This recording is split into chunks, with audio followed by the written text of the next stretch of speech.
All right, and we're live. So, welcome everybody to part one of Nick Land's The Dark Enlightenment, NRX Heads for the Exit. This is the first of a multi-part series where I go onto these live streams with a panel of our most gracious hosts, and we review the works of Nick Land. So my goal this summer is one part historical preservation, one part educational, and the other part propagandistic. My goal is to break down Nick Land's extremely verbose and technical essays and works that only a true autist can actually understand, and bring those works to the masses in a digestible format. Then I wish to actually evaluate the validity of his positions and see how his works actually stand up to our current understanding of politics and our general consensus.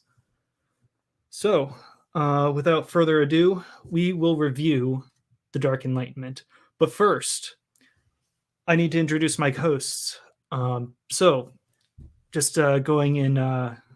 going clockwise. Charlemagne, how are you doing? Doing pretty well. I've actually done a video on the Dark Enlightenment before, and I think that was years ago, and it's been a long time since I've read this essay, so it was pretty interesting reviewing it. Yeah, I mean, I feel like a lot of the original Moldbug and Land works, other than I think that the NRX revivalist sort of movement. I mean, it's not really a movement, but it was a sort of phase that we all had about 2 years ago when everybody was talking up Moldbug, and Nick Land's work was sort of an afterthought. And I wish to sort of rectify it in light of Moldbug's cringier takes and the general NRX resentment that is going on right now. Ubersoy, how are you doing? Doing well. Thank you for having me on the show. It's been my pleasure to be invited. So should I introduce myself? Yeah, sure. Yeah. I lean right politically. I would probably describe myself as a right-wing progressive.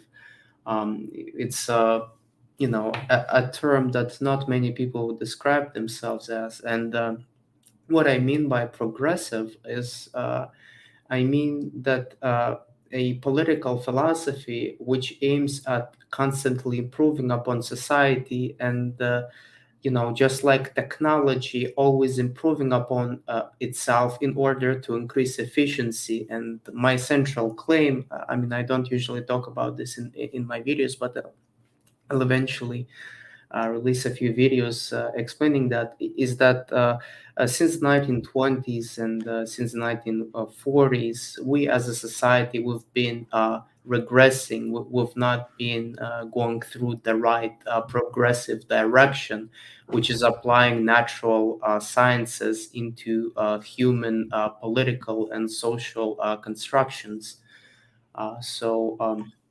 That's how I would describe myself. And what I do is that, I usually engage in right-wing politics, so like scientifically oriented, but I also observe interesting phenomena, such as recently I did a video on debate between Bosch and what evolved his, and at the same time I'm also doing like videos on BreadTube and etc. Yeah, I didn't know this before I invited you on, but I accidentally, let's see if I can do this. The background that we have is actually your original thumbnail for an introduction to the Dark Enlightenment. Yes. This is completely unintentional. It's very popular video, yeah. Dave, how are you doing? I'm doing all right, I guess. Just experiencing the world in 2022. It's in all its glory. But yeah, I mean, I've read The Dark Enlightenment years ago. Unlike Charlemagne, I didn't review it.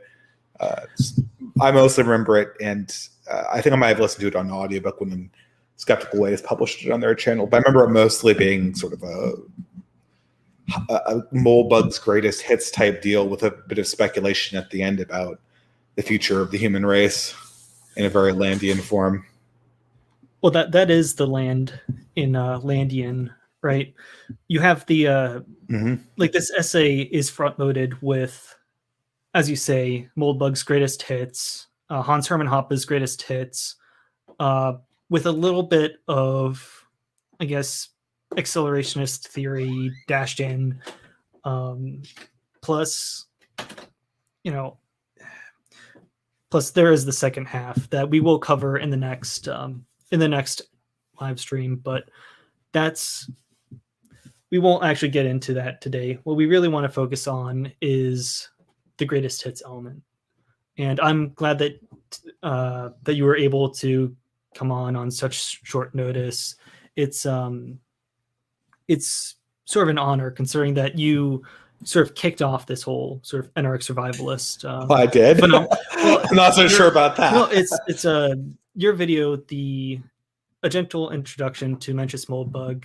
I mean, looking back, it's verbose, but it really kicked off. It's probably the reason why. Well, I don't want to speak for him, but it's probably the reason why Charlemagne ended up making his Moldbug videos like way back when, like 3 years ago. I'm pretty sure mine came first. I think that might have come first, actually. At least the first one did, right? Yeah, for sure. I mean, although I don't think I was aware of you before I made those videos. Probably not. I don't think either really. I mean, I was definitely watching your stuff before. I think I recall before myself, Millennial Woes had a video on the Dark Enlightenment when he was still on YouTube, and Ramsey Paul had one as well. So those definitely predate both of us. So I could definitely credit that. I don't think the Millennial Woes essay was actually about the essay, was it? No, I don't think so. He was talking about the Dark Enlightenment as a movement, right? Because he was talking more broadly as a political movement, like from forums back in the day. Yeah. Well, my point is sort of that out of the sort of Davos sphere. Once upon a time, there was a little Discord server called NRX Files where this sort of thought. I mean, there was a lot of autism in there, but it was sort of a little incubator where a lot of these sort of NRX survivalist ideas came from. But Christopher Sandbach, how are you doing? Can you hear me just fine? Yeah, you're fine. Okay, good. Yeah, I'm doing great. Yeah, Starting a new job, living in a new city. It's kind of wear and tears on you for the first couple of weeks. Other than that, I'm doing great. It's like I was trying to come up with a clever way to introduce myself because Ubersoy didn't even know who I was, and I was gonna like make some claim like I held Nick Land's ceremonial book, and while he scrawled the Dark Enlightenment, but that didn't happen. I am old enough to have done it though. Like, I brought you on as sort of a skeptic because if I remember correctly, you were sort of brought into you were sort of enamored with the NRX Moldbug like 1.0 readings as everyone kind of was, but then now you're a hard skeptic, and I hope that I would be willing. I'm more of a Moldbug skeptic than I am a Dark Enlightenment skeptic, actually, and that's one of the things. Because whenever you first started, you started talking about how academic agent, I guess, thinks of Nick Land as kind of a throwaway, or somebody said that, or everybody always remembers Mencius Moldbug, but really at the time, 2007, 2008, 2009, Nick Land was probably the more prominent one. So it's sort of interesting how things are remembered, because as my recollection of it as it was happening was that Nick Land was probably the better known of the two. I was listening to, you didn't ask me to come on till today, but while I was at work, I was listening to the Dark Enlightenment again, and I was struck at how much better it was than I remembered in some ways, and worse in some ways. But It's I do very still think concise and considerably, fast moving, unlike Yarvin's yeah. stuff. And I think He another quotes, point for is, instance, he. Oh, excuse me. like I sensed very little actual irony in the actual essay itself, other than in the actual Moltbug quotes. There's very little irony in the Dark Enlightenment. It's very lucid in the way that it's actually structured, and other than the last, all of the sections after part 4 kind of it kind of goes off into a tangent about the state of race relations with regards to American politics and the Republican Party, and linguistic traps that certain individuals in the past fell into. But the first 4 parts are they're interesting, and I hope that we can actually cover most of the main points that Land makes in this live stream. So I'm just glad to have everyone in. So the general format of this live stream is going to be, so I've earmarked a bunch of the main points made in each of the individual parts, and I think my setup's a little bit messy. I can't, unfortunately, I can't actually share my screen to the side with you guys, so I can't have the text actually up. But we can go point by point that Land makes about the Dark Enlightenment, so to speak. So the first real point that he makes is that this essay came out post this essay came out post 2008, and it came out after the failures of Occupy Wall Street and the failures of what was the Republican Tea Party. the Tea Party movement, out of the ashes of the fallen Libertarian Tea Party movement. He makes the observation that Peter Thiel and the Libertarians have increasingly realized that capitalism and democracy are incompatible. And when he uses the term democracy, he uses it as a shorthand for through legalized parasitism, through social democratic mechanisms that enlarge the welfare state. And he equates democracy with political voice in vote buying and sort of spigot allocation of scarce resources to whoever can promise the most votes. And he uses the opposite of this to advocate for exit, aka the hard expression of revealed preferences, essentially constructive anti-politics. So I don't know, I wasn't there at the time, but does anyone actually remember like the Tea Party movement as it first got started? I'm a blue American, so I only know the Tea Party from people scoffing at it. But it's like I wasn't around at the time, and I'm not sure to what extent like libertarians made a hard transition into, I mean, what we now know as elite theory and a whole bunch of cynicism. But Well, there's a lot between here and there. I remember the Tea Party. I was in college when I guess the Tea Party, I don't know, I guess it was founded in 2009, I think. And it was during my spring semester, because I was living in Charleston at the time. And I remember walking down, and it's an old historic city. So like when they're going to found something like the Tea Party, everybody dresses up in their reenactor stuff. I remember walking past the courthouse in Charleston. There was a bunch of people dressed up in Revolutionary War gear, folding a flag and having some kind of ceremony. That's I later found out that was the Tea Party or whatever, and that's how it started. But it was like it always had kind of that boomer jokey feel that you're probably imagining it having. That was definitely there.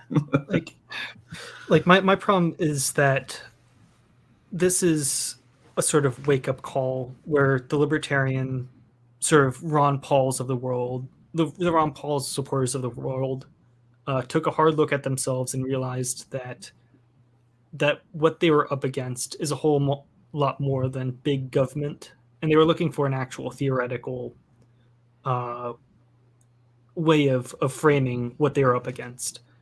And Nick Land is trying to articulate that by going straight to Hoppe, who is, for a lot of us, the main sort of transition from libertarianism into hard sort of mold bug NRX into much more productive and introspective spheres of looking at looking at politics. Land also observes here that this is the moment where it's clear that the Libertarian Party and really the movement as a whole basically belongs in the garbage bin.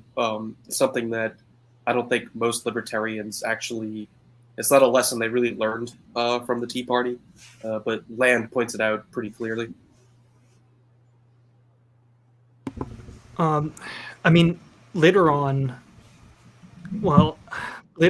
he does make the point that libertarians, they cannot imagine a world in which the state goes away or is shrunk, but doesn't ending up going exactly to where it's progressed to this day. So essentially what Land and Moldbug were trying to do was invent in their garage a way of responsible government that did not end up in parasitic vote buying.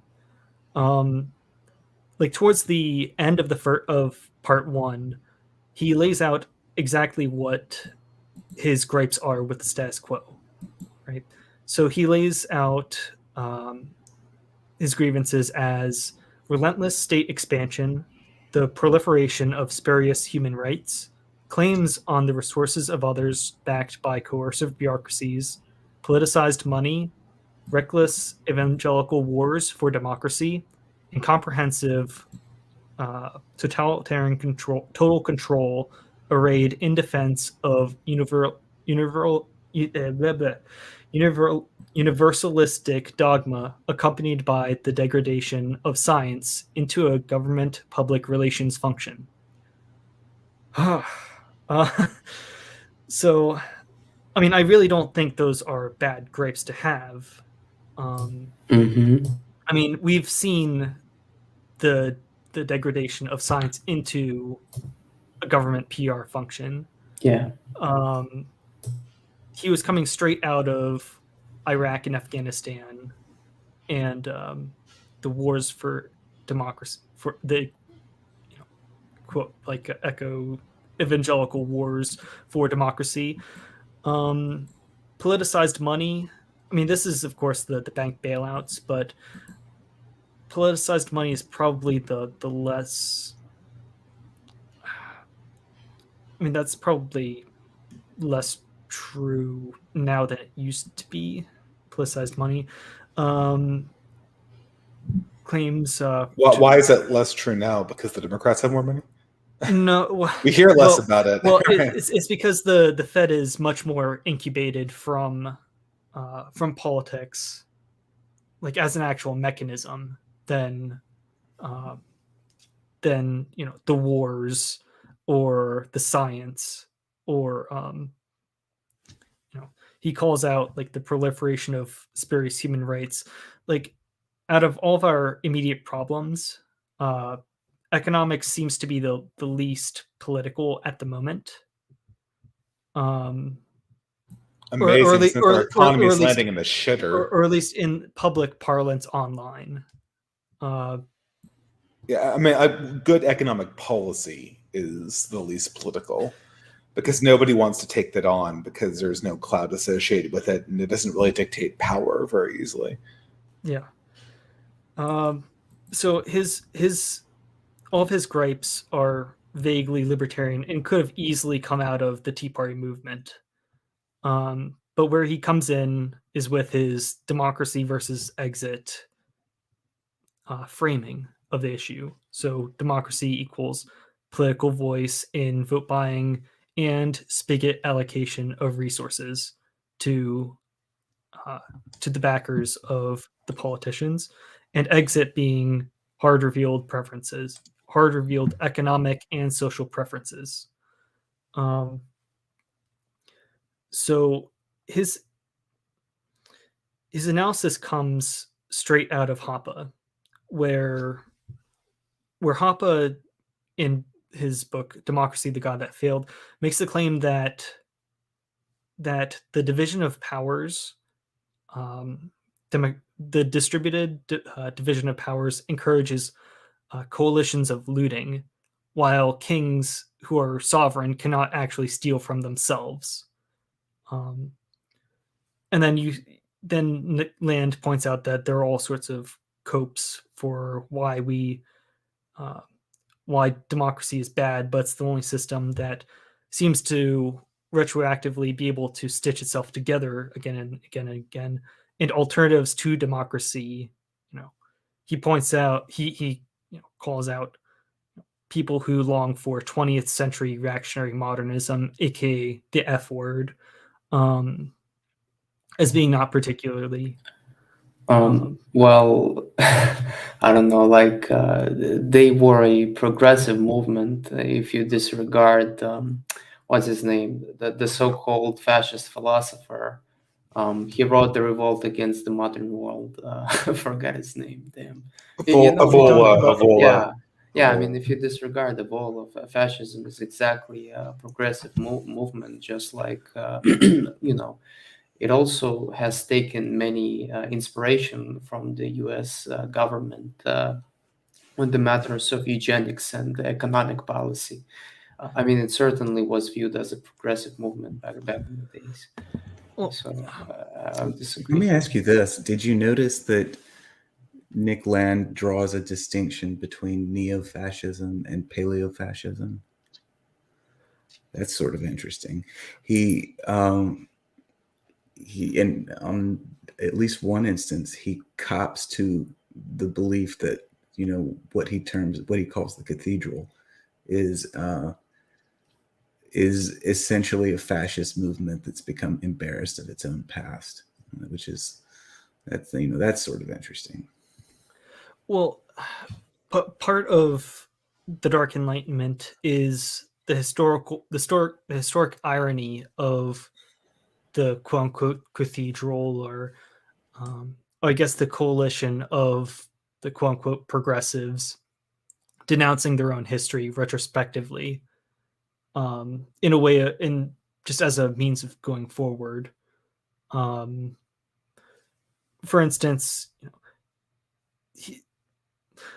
in several points of the essay, he points to the ultra Calvinist hypothesis, where big bad progressives that we know and loathe today come from, the wackiest extremes of the radical Reformation. So the levelers, the ranters, the diggers, and the wacky dissidents of the English Civil War come to America. They found Yale and Harvard, and now Yale and Harvard seem to browbeat the world. Yeah, well, I don't know. I think it's the heaviest thing. I would disagree with the Dark Enlightenment philosophy here, because it's very hard to trace it. I remember when I was reading Mencius Moldbug, I didn't find it to be empirically well supported. I think that more or less those individuals, like as every individuals of their time, that they were just repeating things that were popular. And of course, when we evolve, we build upon older concepts, and you could say that even our most newest concepts are the reiteration of the earliest concept. Like, I mean, in similar fashion, you could say that the entire Western civilization has been kickstarted from like Confucianism or my Judeo-Christian values. I mean, I don't know, like, I mean, I see the modern like evangelicals and I see Catholics. I compare them together, and I can clearly see who is more leftist, and it's the Catholics, not the evangelical. I don't want to lose the neo-fascist versus paleo-fascist point, because that was a pretty interesting observation that I kind of glossed over. But there is actually a paragraph in here where he distinguishes between the two, and of course he's describing the modern social democracy as neo-fascist explicitly by referencing the paleo-fascist roots that we referenced, in terms of fascism being a progressive movement, and obviously FDR having serious leanings in that direction. But one of the interesting things is, like, he basically says the neo-fascist political ideology that currently exists is able to justify itself, or at least continue its existence, by constantly pillorying the paleo-fascists. And then he immediately in the next paragraph starts to pillory the paleo-fascists and sort of denouncing white nationalists. Does he perhaps mean that, like, in his mind, is neo-fascist like the authoritarian role of experts, like as envisioned, I don't know, by Walter Lippmann? Is that what neo-fascism is to him? Because I mean, if you take the ideology of fascism, it even got inspiration from the New Deal. Sorry, not the New Deal. The Wilson's. I believe administration of the 1920s and 1910s, like the how experts are very much interconnected with the government, whereby the government is essentially the role of experts. Are you talking about that? Basically, it seems that his definition, to the extent that he gives one, of neo-fascism is basically third position economic structures, state-directed, capitalism, if you want to call it that. So that seems to be what his description is. But I guess the more interesting thing I noted here, or I want to note here, is that he literally says that the neo-Puritan social democracy is radically facilitated by the orchestrated pillorying of paleo-fascism. And then he proceeds to engage in that orchestrated pillorying of paleo-fascism, literally in the preceding paragraph. I just thought that was an interesting move. Both of them, they were. I mean, if you read Nick Land's earliest things, this guy was a hardcore leftist, and even now, if you read his stuff, he's a bit skeptical on the race realist part and the white nationalist. What do you mean? What do you mean was? Nick Land has debatable. Not changed. It's debatable. He has not. Well, okay, this is true. It's the positionality is debatable, but Nick Land probably hasn't changed his mind about a single thing since 1972. Certainly, he's modified some of these positions to to update them, but there's not really anything in the Dark Enlightenment that you couldn't find in a New Left text. I mean, if you read his piece on, I believe, hyper racism, he just wouldn't give credit to the right, and now he's constantly giving credit. I feel like if he had changed, he changed like probably harder than ContraPoints, because ContraPoints, like if you watch her videos, like older videos, she just wouldn't give any credit to like a legitimate credit to any right-wing thought, and I think Nick Land is giving a lot of credit, and that already constitutes for shift. Okay, that's fair. And that's why leftists are very upset with him, is that he gives a lot of credit. He has been tried to be canceled multiple times. So you can definitely see that there is some sort of there is a stylistic change in the actual aesthetics of his his essays from Fanged Noumena to the essays that he was producing in the late 2000s, early 2010s. And like right now he's, out in the weeds, like chatting about cryptocurrency, solving the time circuit problem. But his framing has changed. I'm not like, his framing has definitely changed where he venerates certain. Let me he give venerates you certain. Yeah. Let me give you an example of how he is still using what is essentially a leftist framework while talking about, ostensibly reactionary topics. And it's kind of cool how he accomplishes this. And you were talking about the ultra Puritan thesis a moment ago. Now, this is something that he references, okay? But, he is not concerned with history really in the sense that history is a series of events that happened, and that, whenever we practice history, we're going back and trying to hew our narrative about the past as closely as we possibly can to what happened. It's kind of an empirical concept of history. The Anglosphere is famous for it. But the way he goes about this, and when Mencius Moldbug's talking about the ultra Calvinist thesis, he does mean it that way. And really, I complain about this quite a bit, because really all he's doing, he gets a lot of credit for making this up, but really all he's doing is, and this is relevant, just let me go. He's really just taken John Gorham Palfrey's old Puritan thesis, and John Gorham Palfrey was a New England revisionist historian in the 1877s at, of course, Harvard University. But Moldbug is more or less taking this guy's historical narrative as an important thing that occurred in American history. Like, okay, these neo-Calvinist Puritans were in charge of the United States, and then they spread their wealth, or they spread their filth to the rest of the world. Over the course of the next 2 centuries. Nick Land, he cites it that way, okay, and he's perfectly fine to use it that way. But when he refers to, again, neo-Puritanism, he's referring to a concept that has, something that precedes it, which is the paleo-Puritan, or the old Puritans. But he's actually not really concerned at all with what they were like, whereas, Moldbug is concerned with what they're like. But the role they play in Nick Land's theoretical framework as historical subjects is entirely ideological.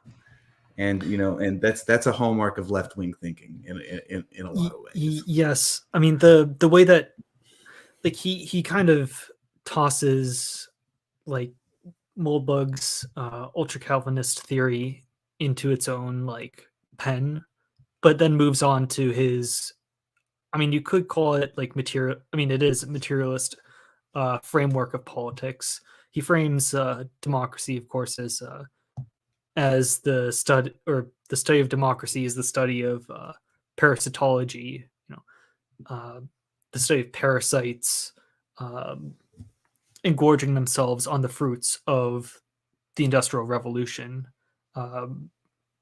wealth, resources, yada yada yada, but constraining the actual mechanics that make the progress happen in the first place. So in the general framing, I don't think Land cares nearly as much about where the SJWs actually come from. He cares much more about the application of, he cares about the description of memetics. He doesn't care about where the meme came from, so long as he can use this meme to describe this meme as a general religion of diversity and inclusion, or it's democracy wearing the skin suit of the ideology of the diversity of inclusion. as part of the parasitology package. Yeah. So, I mean, you can have your problems with the ultra Calvinist like thesis, but I don't think many people actually care about that historical point. And Land even goes like, well, we probably won't get into it, but in part, I think it's 4 or 5. He says, blaming like wasps for the emergence of anti-wasp ideology is like blaming the victim in a roundabout way. But I think he does see like capitalism as this machine that knows no people, and it doesn't care. He doesn't really care particularly where it comes from, as long as just this machine keeps on rolling. Yeah, well, I mean, regarding the WASP thing, I've read the book by Eric Kaufman. It's called The Rise and Fall of WASP, something like that. That was the title. And he does provide very strong empirical and qualitative support for such a notion about how liberal and universalistic beliefs had led them to essentially start deconstructing their own identity, and to a large degree it was themselves who have did that in favor of like cosmopolitan universalism. So it started from the elites, and then it was institutionalized, and now we all have it. Yeah. Somebody else wants to say something. Like, in terms of like the actual themes that you'd actually probably enjoy talking about, part 2 has, the like Land describes the progression, the sort of parasitic ideology progression, where Richard Dawkins condemns Huxley. But he is like their spiritual predecessor. And he supposedly doesn't realize that. Well, I mean, I don't know, like I didn't really like this part, but I'm not sure if it's part 2 or part 3, but he does describe a very good process of how you mentioned like the parasitism, right? How an idea is being spread and how it is contained. Like I believe he had advocated for desolidarization. What is it, part 2 or part 3? What are you talking? Can you clarify what you're talking about? Like really deep into this, parasitism is what you're talking about, or? Well, what I mean, I'm not sure if it's. Classington had said that democracy is this should the morbidity meme? Oh, I don't know. I don't think so. I mean, I don't know. I feel like we're talking a lot about what part came from what part. I think that if we just kind of suss, I mean, it's not a very long essay. I mean, it's suss out the main themes, right? Parasite, yes. I just must have mispronounced it. But I was talking about how we could stop these, I suppose, mimetic ideas being spread. And then maybe I could say my own piece. And I'm kind of lost too. Yeah, I'm lost. I mean, like so like I think the problem is that we're summarizing when we should be discussing the ideas. The main theme of the essay is that in Lamb's vision, you can't stop these parasitic ideas, at least not through normal means.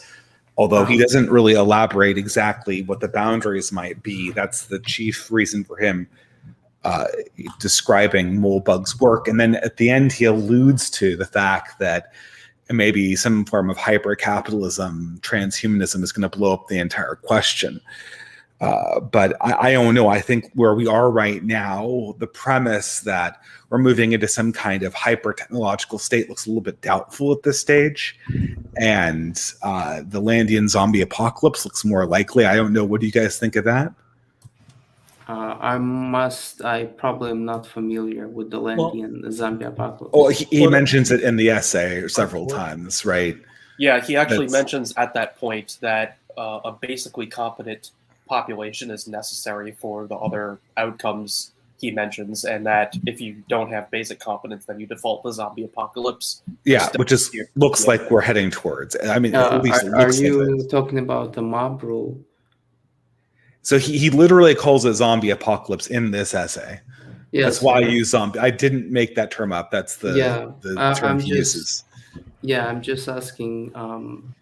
That does he equate it to mob rule? It's not just mob no, rule. It's a particular kind of mob rule Mhm. where not only does the mob take literally all of the power, the mob has a metastasizing decline in its own incompetence due to circumstances, some mimetic, some genetic, and I don't think it's really important to draw the line between the two, but the point is that every generation becomes more degenerate. At the same time, it becomes more able to operate power at the larger scale, which cuts off the fast feedback loops that could punish incompetence and get people back on a path where they actually might be improving themselves or their societies. Yeah, That's the chief problem that he points to. And, I mean, we can talk about how this is laid out across 4 parts, but that is the problem. And that's the problem that we're seeing right now, right? exactly. He more or less lays out the thesis of bio-Leninism in fewer words without stating it as directly. Yes, I mean, exactly. And that's the problem, right? That is the problem. And I think that, you can call NRX cringe or whatever, but we're staring down versions of this problem, basically from the left and from the right. I think the right realizes that it's in this trap, but the solutions to get out of it are harder to find. And I don't even know if Land had any solutions other than kind of the whole cybernetic thing. Let me read a short passage that kind of gets into this idea about, I guess, this degradation. So he says, simple historical chronology suggests that industrialization supports progressive democratization rather than being derived from it. This observation has even given rise to a widely accepted school of pop social science theorizing, according to which the maturation of societies in a democratic direction is determined by thresholds of affluence or middle class formation. So basically, this is something you see talked about where a society is mature when it's democratic, right? This is what the USG and UN care about, right? It's like you're a developed nation if you're a democratic nation, which means you basically have large middle class formation. And he points out that the logical correlate of this affluence and middle class formation is that it's non-productive. So democracy is fundamentally non-productive in relation to material progress. Basically, it consumes industrial progress. And that's the key flaw of progressivism. They assume that they have as a product what their system actually relies on, as if cars produced oil rather than consuming it. So progressivism undermines the very resource it relies on for its own benefits that it basically complements itself for producing. And this is sort of one of the main things we complain about, basically, is that we've sort of eaten up all of the generational wealth of our predecessors in merely a few decades. And Land is saying that this isn't some particular error that we've made. It's actually built into democracy at a fundamental level. And there's not really any sort of other path that could have been taken so long as we're more and more democratic. Democracy and democracy-like things, I think it should be added to, right? It's not just democracy; it's the whole idea of what it really is that democracy. It really is the destruction of short-time feedback loops and the replacement of them with large-time feedback loops. For instance, fractional reserve lending with Federal Reserve accomplishes more or less the same thing. Although I don't think it would be right to categorize that properly as democracy. I mean, he gives the example of Greek debt, and he goes into precisely right. Yeah, so Greek debt is part of the same effect. Like he describes it as I guess, what's the phrasing? It's like Greek spending habits subsidized by Teutonic like prudence or something Teutonic like that. monetary policy and Greek spending habits, right? It's just free money, right? Well, what it is an implicit tax on the next generation of German citizens, which we know now isn't going to even be born, right? So it's it's insane.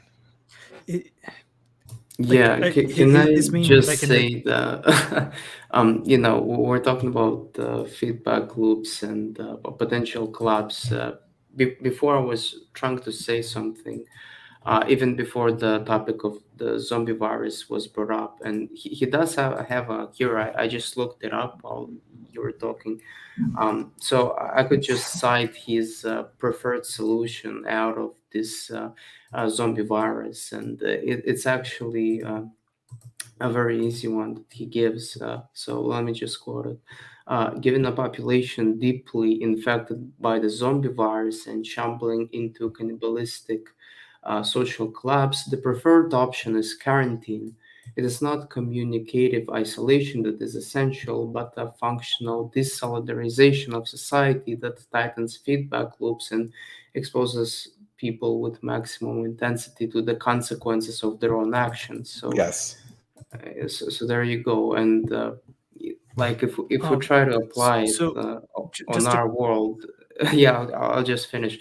We could essentially make like separate society. Like we could make San Francisco. Like would give so much autonomy to San Francisco and would let this society collapse upon itself. And then, we would stop this degeneration because people would see how San Francisco collapsed and they wouldn't want to repeat the same thing, right? So just to clarify what feedbacks are and what we actually mean by feedback loops. Land's point is that when you centralize the sort of bureaucracy that doles out the political favors, and you have people, you have a dole that distributes resources, and ordinarily, like, individuals would feel the consequences of their financial. Ordinarily, individuals feel the consequences of their actions in a tight feedback loop. Like if you're a spendthrift, and you spend all of your money, you have no money, you're going to starve. But if you subsidize or incentivize bad behavior, launder the blame for bad behavior through the impression of a general will, or some ideology like that, or some like superstructure like the EU money printer go burr, you end up with zombie societies like Greece that they never actually feel the consequences of their actions. Yeah, but we could also have a cultural feedback loop, and when people see a failed society, or when people see a society that has succeeded, that they'll make the right consideration, and they'll hopefully not repeat the same mistake. Well, that's you mean if there is like some kind of patchwork in effect, right? Well, I'm just coming from an assumption that people are easily governed by the culture that they consume. So, for example, the best predictor of voting behavior is not economic class; it's actually cultural beliefs, right? And if we take that into the consideration and we expose people with a certain kind of information, like they were exposed in the 1980s. Where the ideas of like communism were totally discredited, and even in the 1990s, right, when like it totally failed, you could say, then they were exposed in this kind of, they were in that sphere, and I think that we should do it again, and as a way to fight back the zombie outbreak. Like Land, he includes in the Dark Enlightenment a main sequence of modern political regimes, like starting with regime 1, communist tyranny, typical with zero economic growth, which typical, actually wasn't.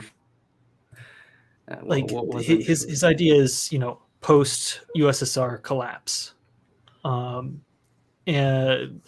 just bear with me. I'm just going to go down the list. So he has a sequence of 4 different regimes ending in zombie apocalypse. So you start with communist tyranny, growth 0%, voice low, exit low. So you cannot express your political opinions, and you can't actually leave. Yeah, I think Cultural we're talking climate. about 2 fundamental things, and Just yeah. let me finish. Mhm. So cultural climate, psychotic utopianism, life is hard but fair, transition mechanism, rediscovers markets at economic degree 0. So communist regimes stagnate, and eventually at least someone internally, or like someone internally wants to reform the Communist Party to rediscover markets, or the system collapses and it's forced to adopt or to liberalize its economy. Regardless, it transitions to either regime 2, authoritarian capitalism, typical growth 5 to 10%, low voice, high exit, cultural climate, flinty realism, life is hard but productive, transition mechanism, pressurized by the cathedral to democratize. So this is something like China, right? Low voice, high exit. So hyper-capitalist countries. Why can't you have a hyper-capitalist country? Because you have this miasma of you have a cultural sort of, you're pressurized into democratizing your politics as a form of as a form of rating, essentially, where the West As a form of supposedly achieving true progress. Yeah, so this is like the colored revolutions that you saw, where these authoritarian capitalist countries were broken by the West and then brought into the fold of the liberal economic systems. Regime 3, social democracy, typical growth 0 to 3%, high voice, high exit, cultural climate, sanctimonious dishonesty. Life is soft and unsustainable, transition mechanism, can kicks run out of road. So essentially, you have the bio-Leninist situation, where your economy is nothing but parasitism, where we are inhabited by parasites, which leads to regime 4, zombie apocalypse, growth, typical economic growth not available, voice exit, both high, mostly useless screaming, and for voice, and exit high with fuel, ammo, dried food, precious metal coins, etc. Cultural climate, survivalism, life is hard to impossible, transition mechanism unknown. So this is civilizational collapse. So what Nick Land lays out is the society is the progress from a developing economy that eventually parasitizes its own resources and squanders its own wealth on parasites until it eventually collapses ancient Rome style. Wait, hold on. There's an important distinction here. You mentioned collapse of civilization. This is way worse than collapse of civilization, because I think it was Dave that was talking about this a second ago. This thing simultaneously becomes more able to exert, broad power. In the case of zombie apocalypse, that could it could kill everybody. The zombie apocalypse, once you're there, it's way worse than civilizational collapse, because then everything just goes away and you can rebuild it over again. This is sort of interminable. It can maintain itself, or it maintains itself as such in perpetuity until some exogenous force changes it. that's I mean that's like a kind of another important distinction between him and say the libertarians, or especially even the Spenglerians. The Spenglerians think, this thing's got to come down, things got to go down for it to come back up. Like, he's sort of, this is an aspect he sort of takes from, in the continental sense, from the Frankfurt School, which is he's sort of referring to a broken dialectic. Synthesis fails to occur. That's a really good observation you just made. And when he's going through his 4 regimes, he rather ominously writes unknown on the transition mechanism for zombie apocalypse. And yeah, he's not talking about the cycle of collapse or the collapse of like the Soviet Union or something. He is talking about something totally unprecedented in history. The zombie apocalypse is meant in a very literal way, as like this terminal point that he doesn't even theorize how one gets out of. So yeah, I'm glad you made that point.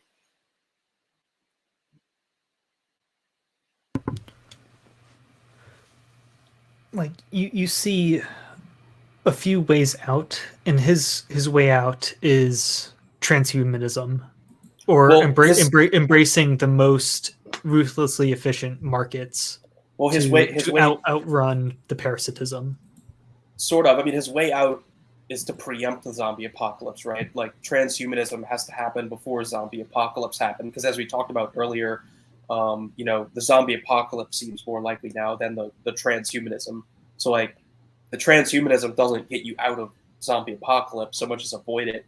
But if you actually arrive at zombie apocalypse, as Sandbach just mentioned, it's like an absolute terminal point where there's no obvious way through which it could ever recover itself. It would be kind of a complete reset of like all human industrial progress or any type of progress, if you want to use that word. It's a question for people who want to ask themselves, where do you see the world in 200 years? Like, are we going to colonize Mars, using the latest AI, or are we going to devolve? And so is civilization just going to collapse? Are we going to literally return to monkey after our machines have failed us?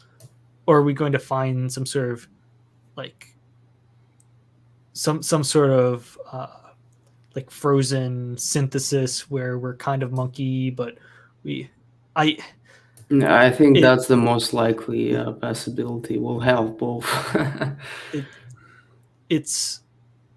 It's terrifying to think about, but most of his points revolve around the unsustainability of, like he points out the unsustainability of pension programs and pay-as-you-go programs, where they destroy the, like he cites, I think it's an Atlantic source on the fact that Europeans were effectively sterilized.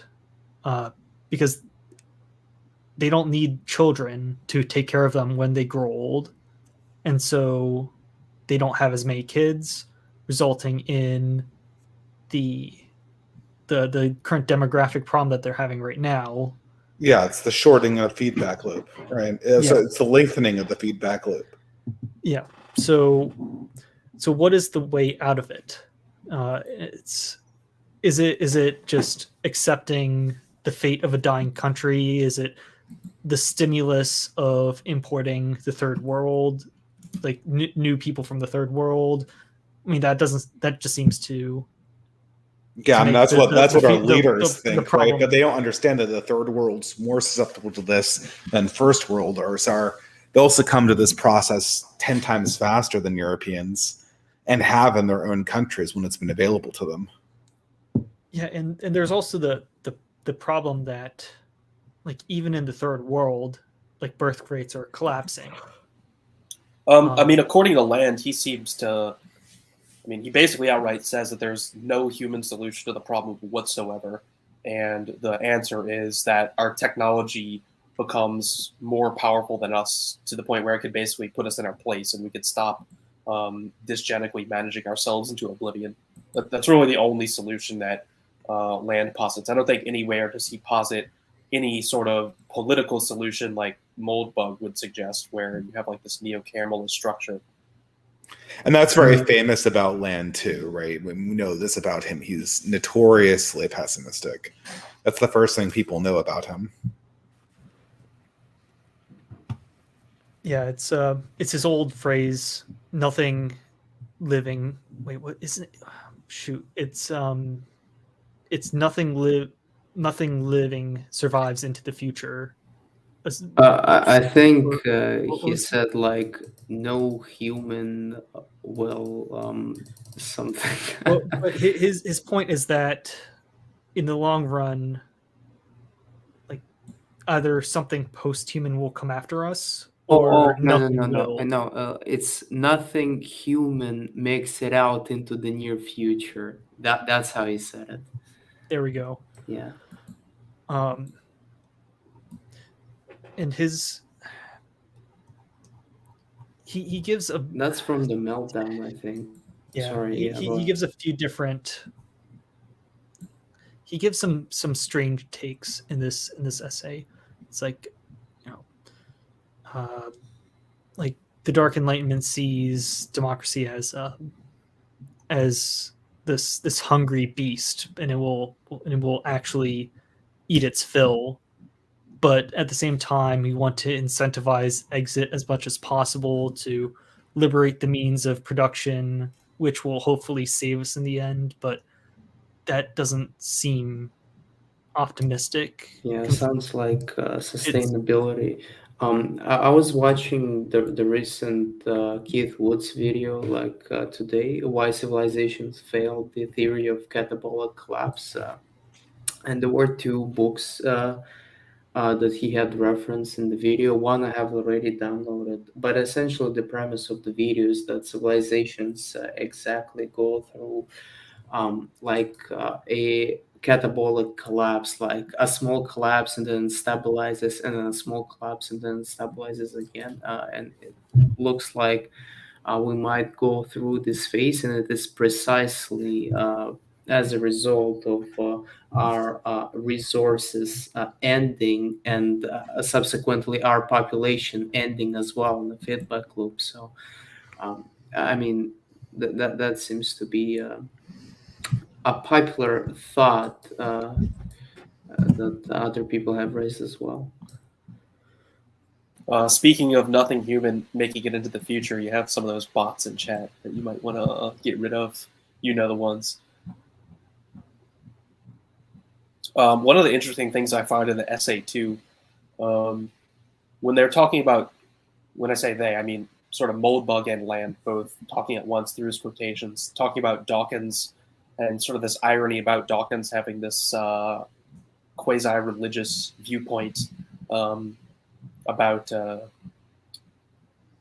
basically why liberalism is right, and being a reactionary is bad, and his neo-Puritan perspective, to put it that way. Like Land kind of has the same metaphysical outlook. Well, not the same, but he has his own metaphysical outlook, I think, on the destiny of the human race, I guess, in this sort of historical materialist way, right? Like, doesn't he have like just as religious in some sense an outlook on like where humans are going? Nick Land? Yeah. I'm not sure. I think I remember listening to his interview. He seems to have supporting this, like his beliefs rationally. He argues that the flow of capital will inevitably lead there because and then he lists his reasoning, one of which is that basically you need constant innovation, and of course as automation comes, anthropological, like human characteristics are clearly proven to be more and more inferior. And as time passes on, as progress, as efficiency increases, it is of course more rational to minimize the role that human play in society making. So it seems like very rational to me. I'm not Well, sure. you can rationalize any Well, metaphysics, right? I mean, I would, for me, it was very hard rationalizing, a deity, and that's why I became an atheist.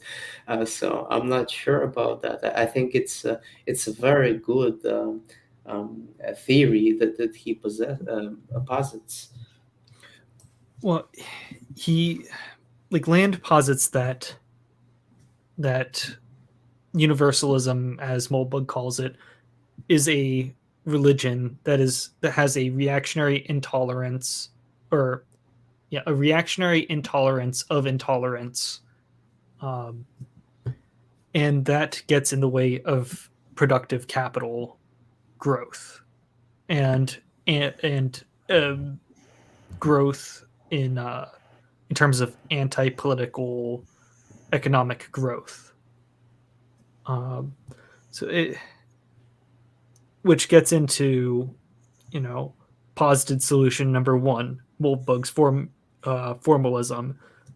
The solution to the zombie apocalypse, nebulous social and democratic political economies, is to formalize ownership in the form of fungible shares, and actually make governments.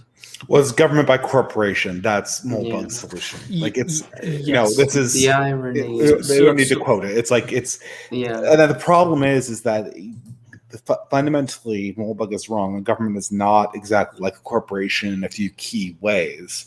The progressives are wrong to sort of romanticize democracy, but at the same time, the role of a king is not the role of a CEO in any way, shape, or form. And that's a major flaw in Moldbug's formulation that, rightfully, and that's my major critique with his worldview. Mm-hmm. Probably not Charlemagne's, but this is the problem. I think everyone's coming to realize that this is, well, maybe not the problem, but this is my major problem with it. And the thing is, we can talk about how rational this transhumanism stuff is. I don't think it's going to happen. This idea of an artificial intelligence that obliterates humanity is just. Well, not saying I don't want it to happen. I just don't think completely. it's going to happen. I just don't think it's going to happen at this stage. Then here's another one. I think further synthesizes itself with humanity. I think that's. But that doesn't stop the problem, though, Ubersoy. That's just if it synthesizes itself with humanity. Then all of a sudden, the problems just develop a silicon dimension to them. I guess it puts off this. No, what I'm saying is that things that we are experiencing right now would only accelerate. And I'm not saying it's a solution to the problem. I'm saying that it's likely what the future would look like. What are you going to say, Sam Batch? Well, when you're looking for ways, and this is one of these times whenever, Nick Land's considerably more abstract, than Moldbug is. But again, another aspect of it, actually, it's the same one I brought up a minute ago. The zombie apocalypse setting, which we're perfectly on pace for. The problem that you have, one of the problems that you have escaping is that there is, every indication that the quote governing elite, however you want to refer to them, have more or less opted for zombie apocalypse. It's, we can manage this better than we can transhumanism. And, we see all the time what appears to be policies that, seem to act, self-consciously understand exactly what they're doing. Our elites are planning on transhumanism. They think that importing the third world's the only way to get there without a political revolution. They probably do think in some way that's the future for them. I'm pretty sure that's what people in California think, basically. For them, but not for us. Sure. Right. But I'm sure they have some way to rationalize it, but the thing is that they're not, their world is catabolic collapsing faster than they can put together any kind of utopia, including for them. Right. Faster than they could import doctors and scientists from Africa. Well, this is the danger of the it's somebody seeming to opt for these sorts of policies, is that it runs away from you quicker than you can ever really recognize. I see what you did there. That's kind of Nick Land's main point, right? Before you know it, you're caught in an infinite feedback loop from which there is, and again, can't stress this enough, Nick Land really believes, because the tradition he's coming out of is that almost the Marquis de Sade, George Bataille, like the end of everything. What is this little tagline? Coldness be my God, or whatever. This is the way they sort of think about things, is that that history is broken. It's like, this is the game over, end of it. You get what you get forever. I mean, this is, like, I believe Moldbug makes this point in how who is it got pwned? Dawkins. Yeah.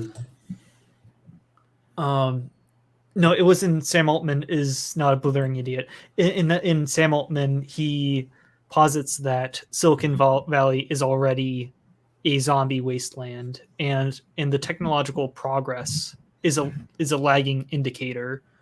Like, he points to, like, look at that old church or that old mission that used to be, that used to actually teach kids. Like, now it's like a ruin.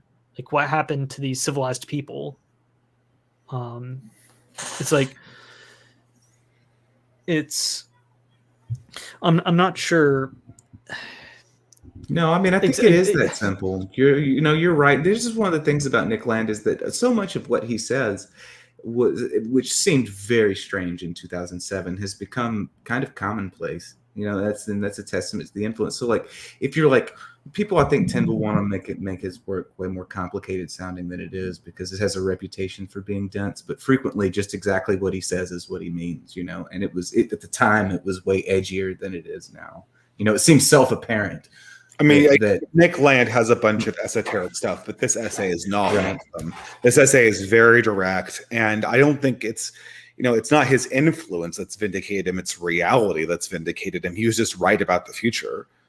I mean, and so was Moldbug. The predictive capacity of the NRX people from 2007 was amazing, and that's why we're reading them right now.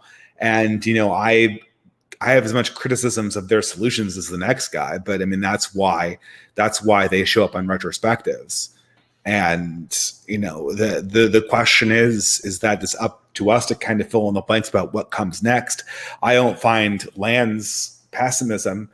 I don't feel it's even really a prediction. I feel it's just kicking the ball down the road, right? It's just saying that there's going to be an iteration in form, but even the sort of iterations don't even really solve the problem. If you merge humans with their computers to become cyborg humans, you just get cyborg zombie apocalypse.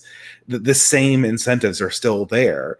And so the question is that something has to change about how our social organization occurs. I don't think there's a technological solution to this, even in the increasingly unlikely possibility that technology just devours everything that we previously understood to be human.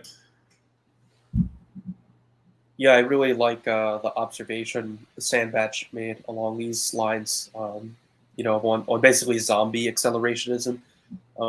Like, the main thing people focus on when talking about Land tends to be the, transhuman technological accelerationism. But when you really think about the zombie apocalypse option, it's sort of like democracy is basically in an accelerationist race with industry.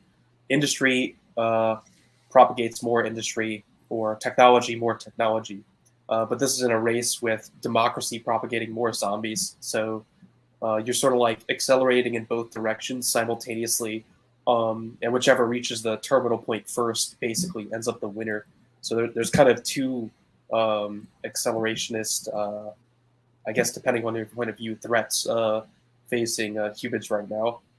I guess I just don't believe that there is actually a race going on. I think I don't either. I'm with you. It's the zombies, and even if you do merge humans, I mean, first of all, like the idea of an abstract AI is at this point, I mean, like, people always say it's on the horizon, but what people are really talking about is humans filtered through very vast algorithms, but it's the same human decisions.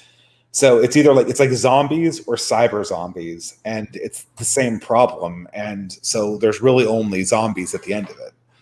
And, this is, I don't know, there's sort of an event horizon there where that's not the end of sentient life.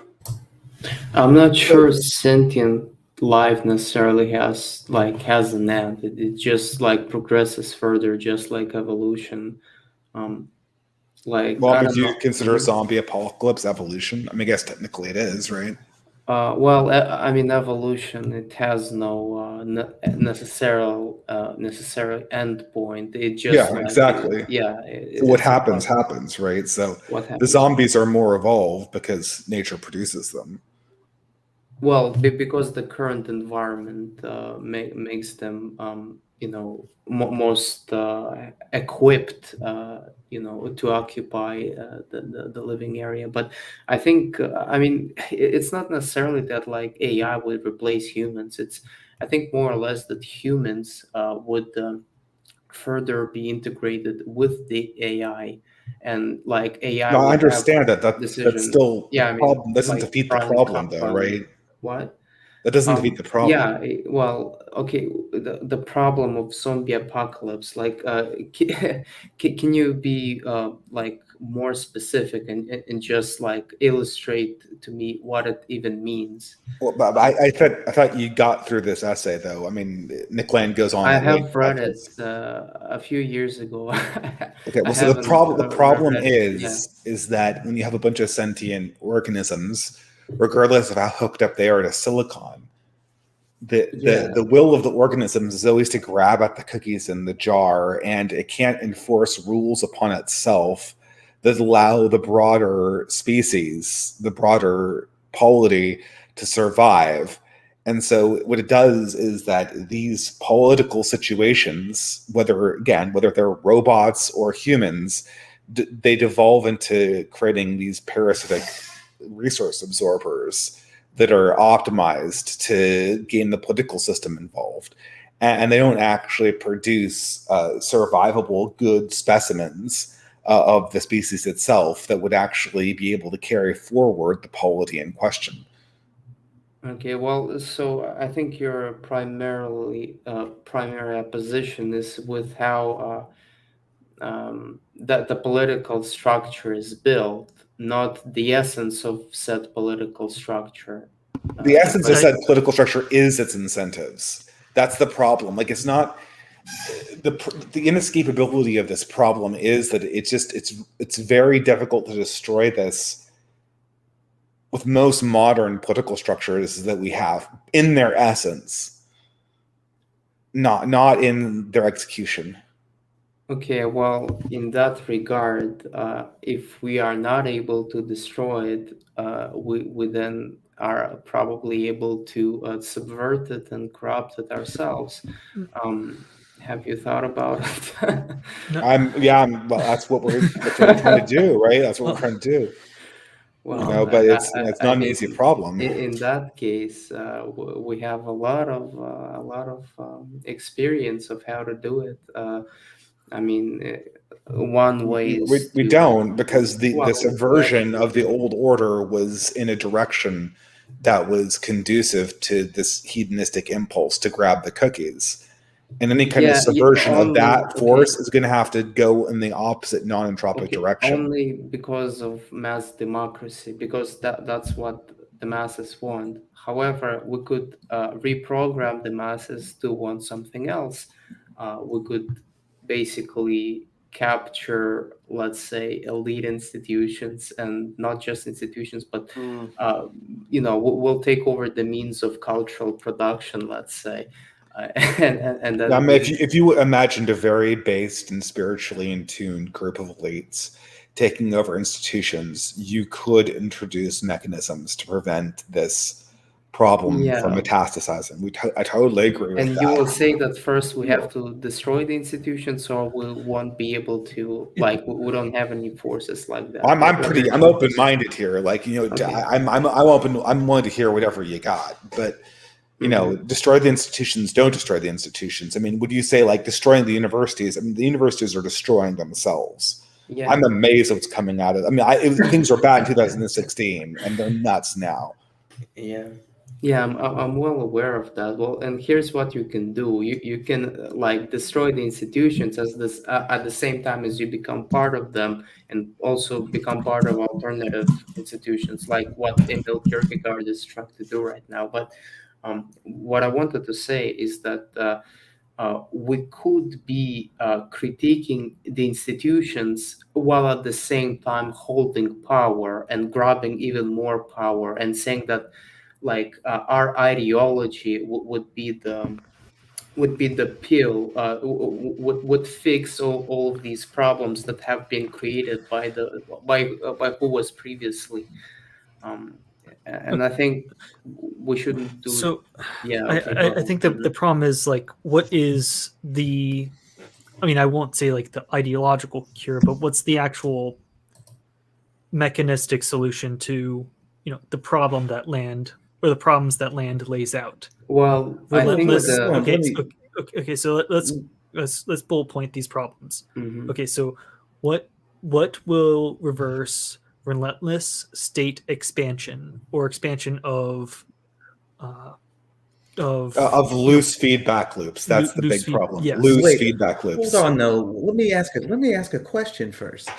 Do you believe Nick Land's essential claim that industrial production leads to the behavior rather than the behavior leading to the industrial?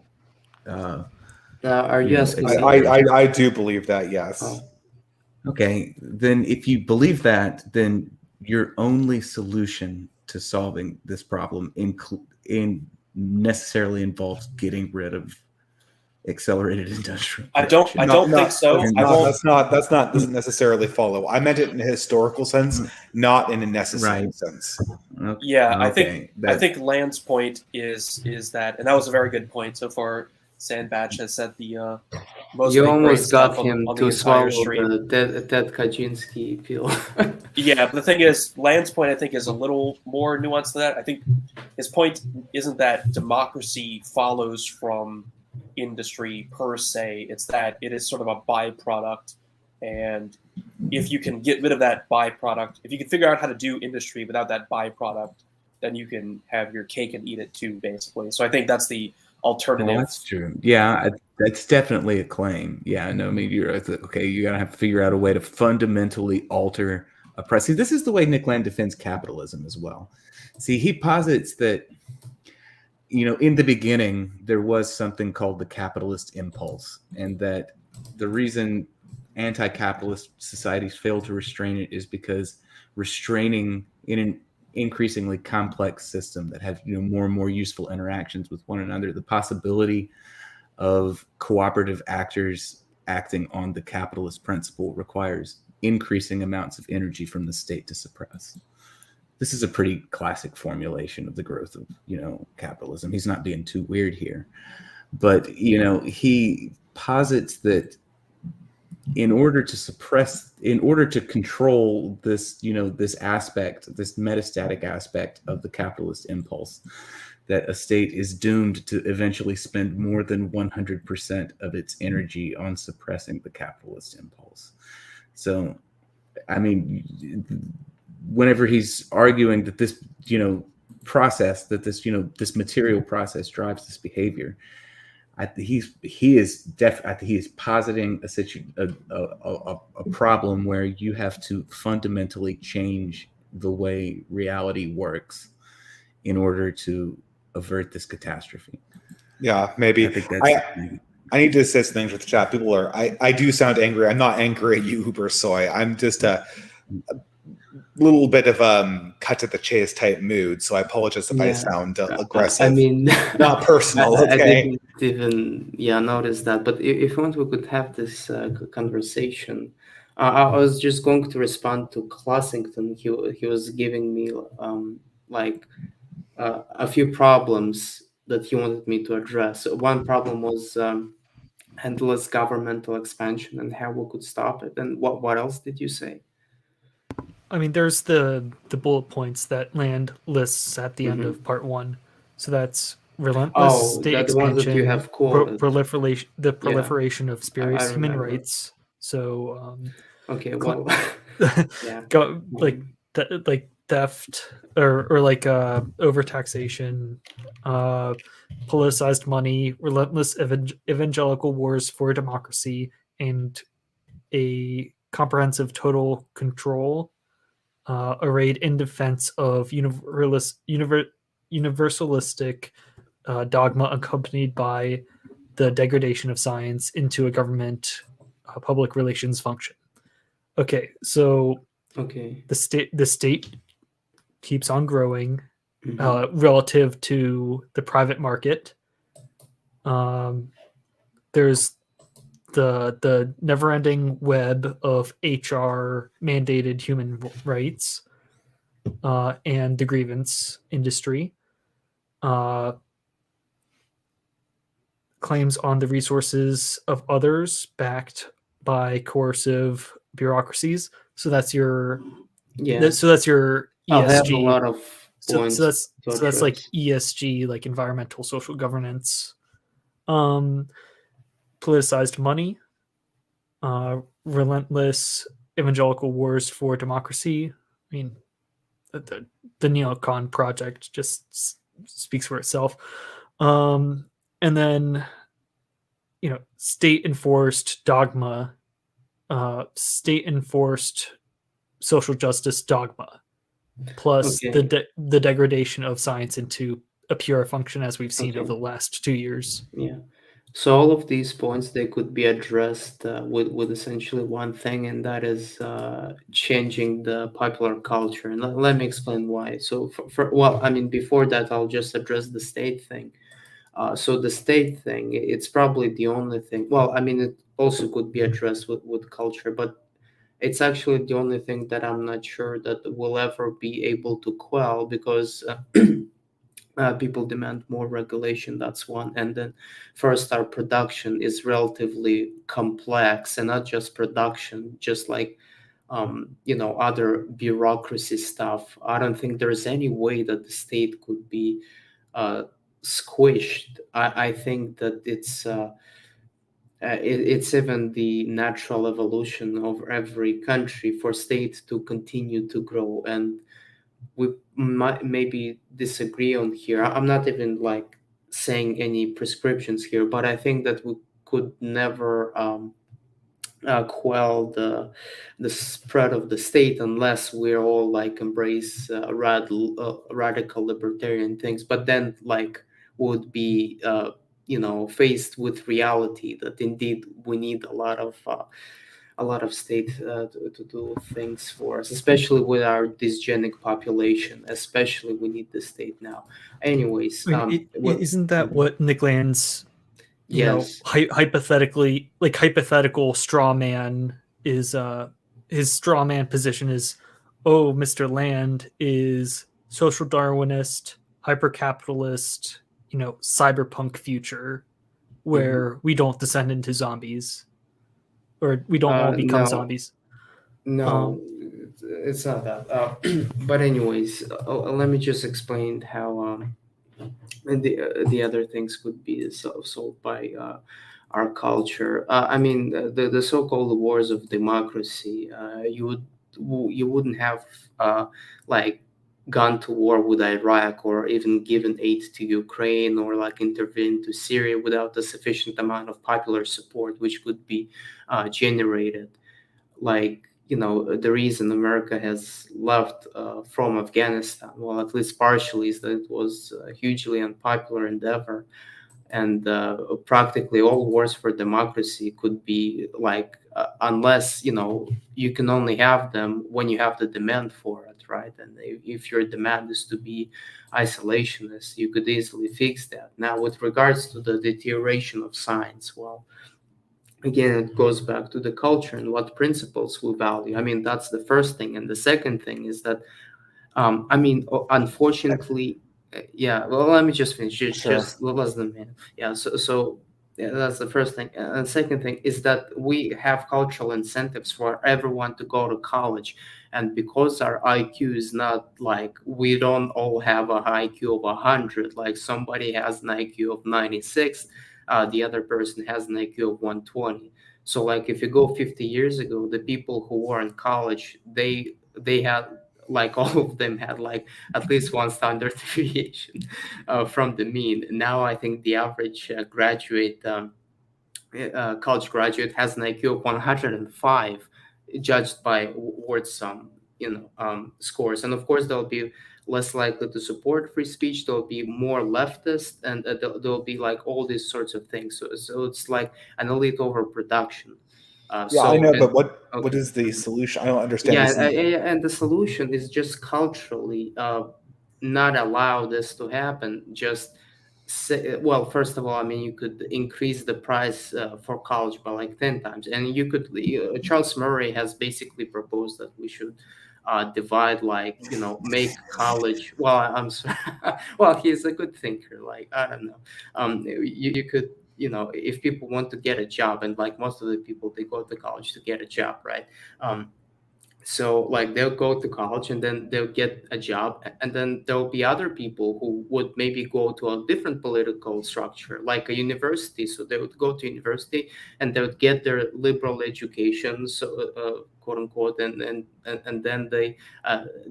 they'll become the elites, and that education should be based on good values we could all agree on. I mean that's one solution. I could think of like three more if you want.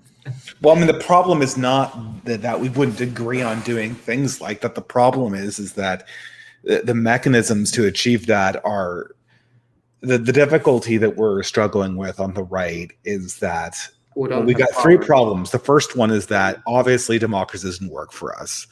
Obviously, it's really obvious at this stage that the numbers of increasing like physical human bodies is going to drag us in a leftward direction, away from everything that you're talking about, Ubersoy.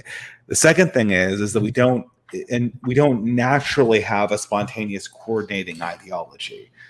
And the third problem is quality control in our own ranks, which is largely a function of the first two problems. And these problems don't have no solutions. Well, maybe the first one doesn't have a solution. But the solution is some form of highly coordinated, high quality group of people. And the problem is that we just have an enormous problem with quality control, and then an enormous problem of not, I mean, forget shared ideology. We can't like just not spurg out at each other constantly, and this is just, it's getting on my nerves a little bit. And people might think that I'm spurging out right now. I'm not really. So you have an excellent channel and I really respect you. But the situation is kind of getting a little grating. Yeah, well, I mean, if you look at the amount of spurgery we have and the amount of spurgery the left has, I think that we're doing pretty good. Unless you're talking about a small circle of weak nuts. Well, no, but spurgery brings society in the left-wing direction. Like they can spurg out and they'll win by spurging out. And no, I mean, serious. Like if you read the Hanania essay, how women's tears win the culture. Oh, how it transforms. Yeah. Women's tears win in the marketplace of ideas. They do. That's just true. I agree. Yeah. And so, like, there's this a fundamental asymmetry between the left and the right.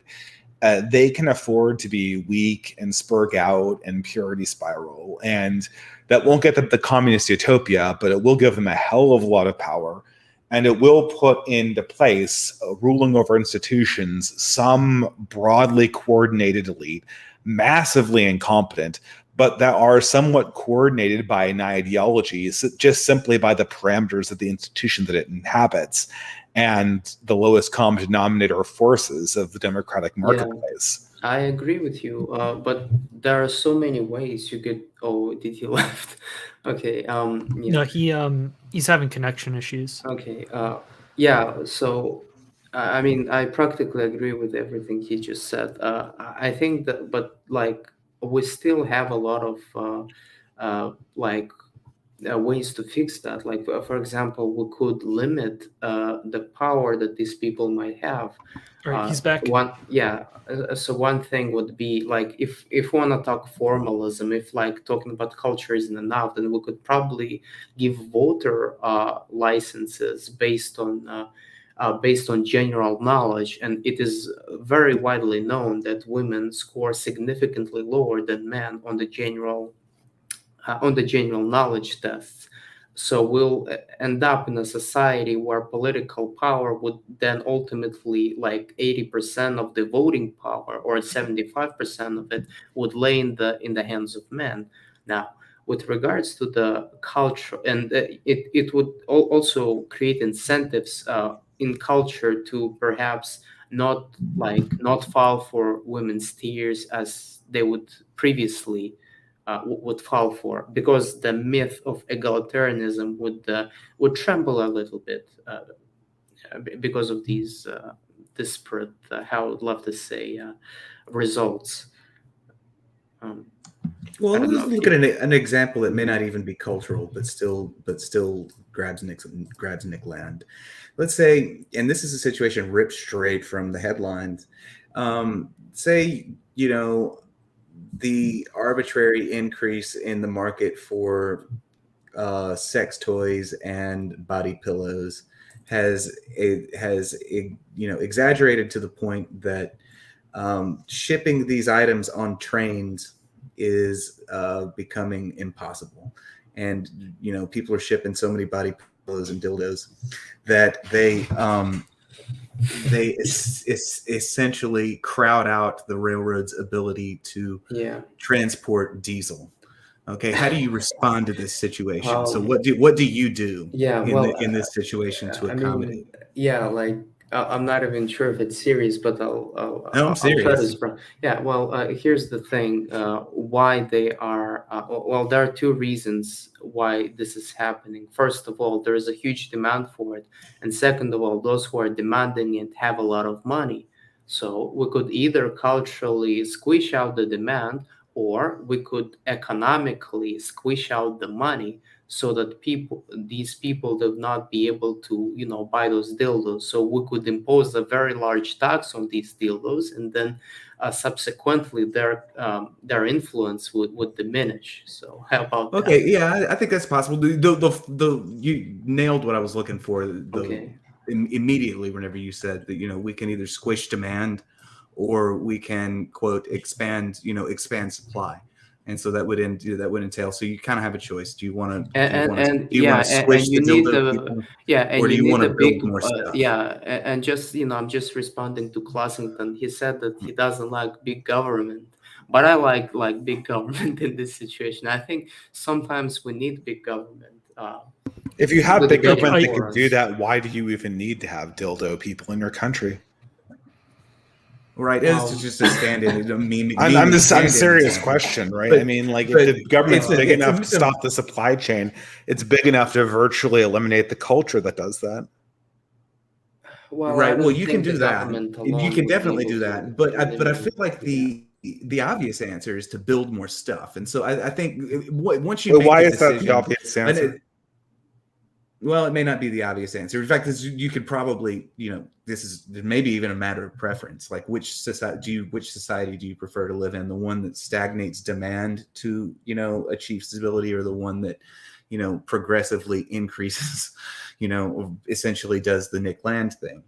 I guess you could say that, I've toyed with this idea before. You could literally, the solution might be literally just have like a permanent devil's paradise in a few cities, and then just send all of your leftists to the cities, and then essentially have cordoned off areas for people who wanted to live in a different, more sustainable lifestyle outside of them. So Escape from New York. No, it sounds like Pleasure Island from Pinocchio, more like it. Sounds like archaeofuturism. In terms of the actual mechanics, the theory is diverse, tech heavy cities and then rural, like rural, techless, like hinterlands. Well, that actually- I was actually talking about something different than that. That's like the Israel model is sort of closest to archaeofuturism.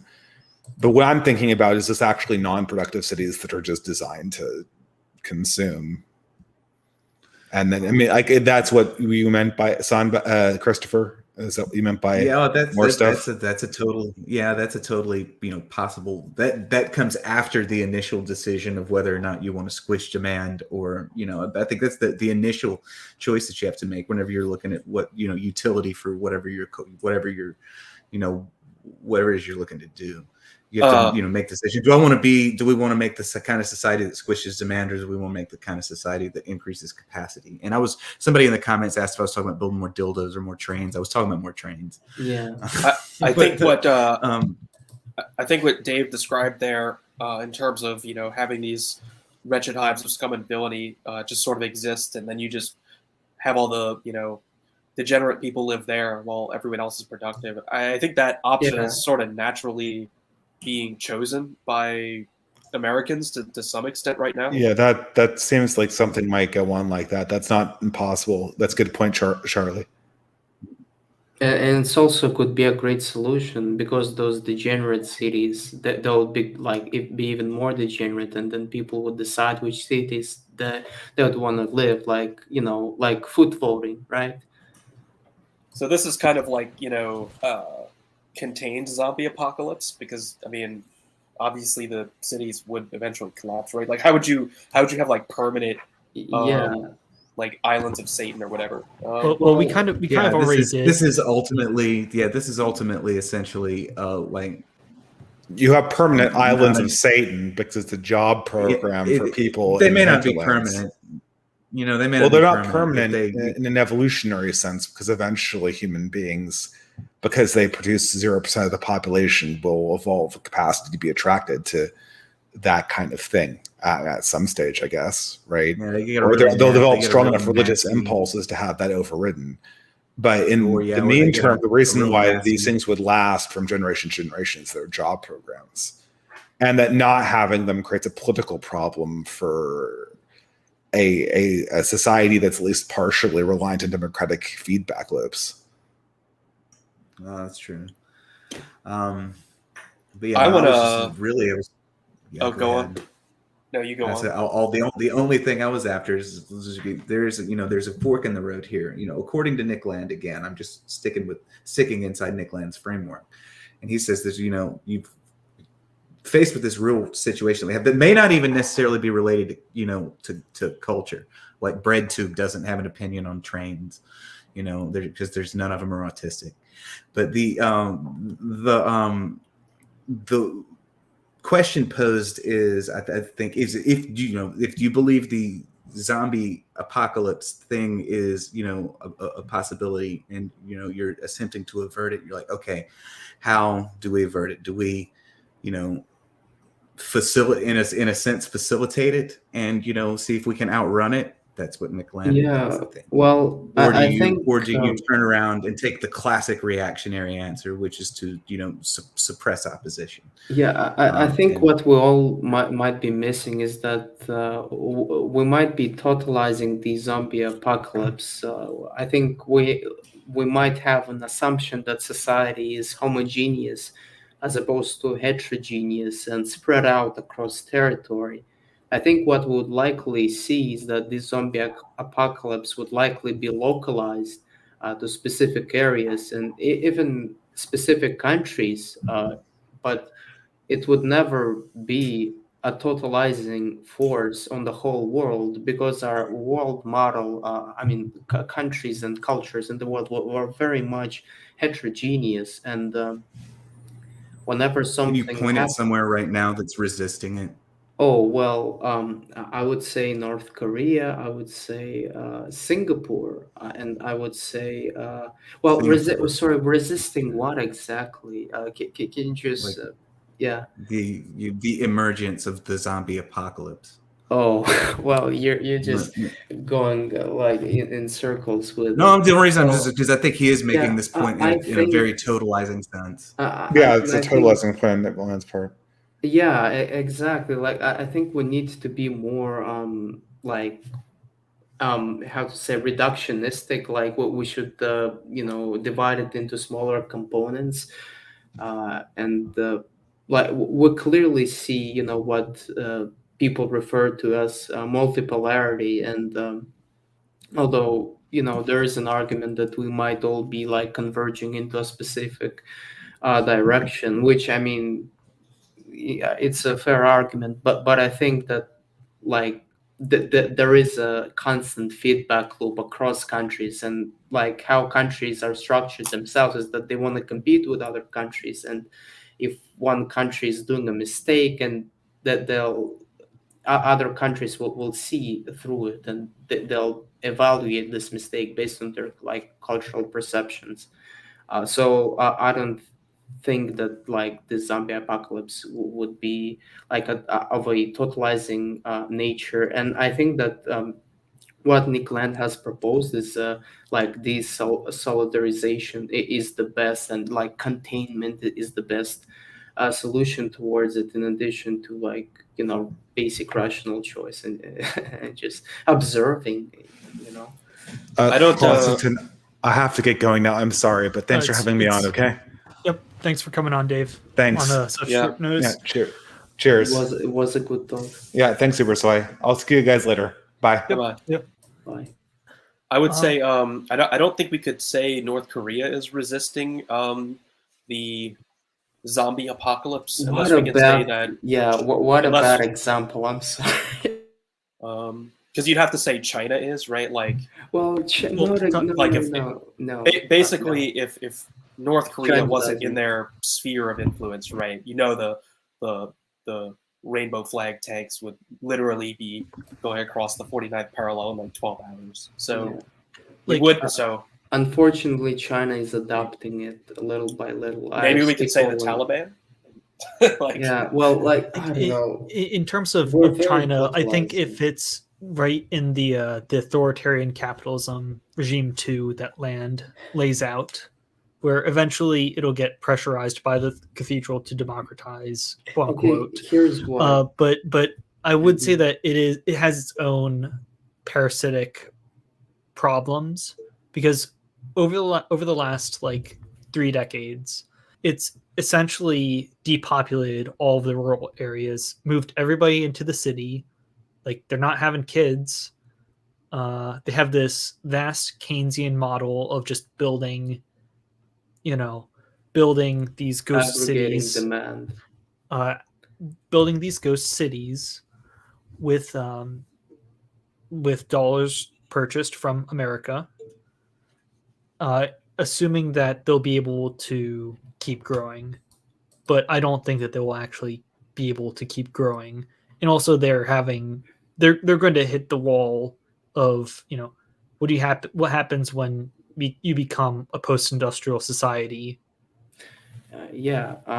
I mean, I totally agree with what you said, but like this zombie apocalypse, I think we need to be like much more clear in what we mean by that. So for example, usually when the so-called like lefty progressive package comes around, it comes in like multiple things. It comes like racial egalitarianism and like dismantling of the previous native population. It comes with like sexual quote unquote sexual liberation.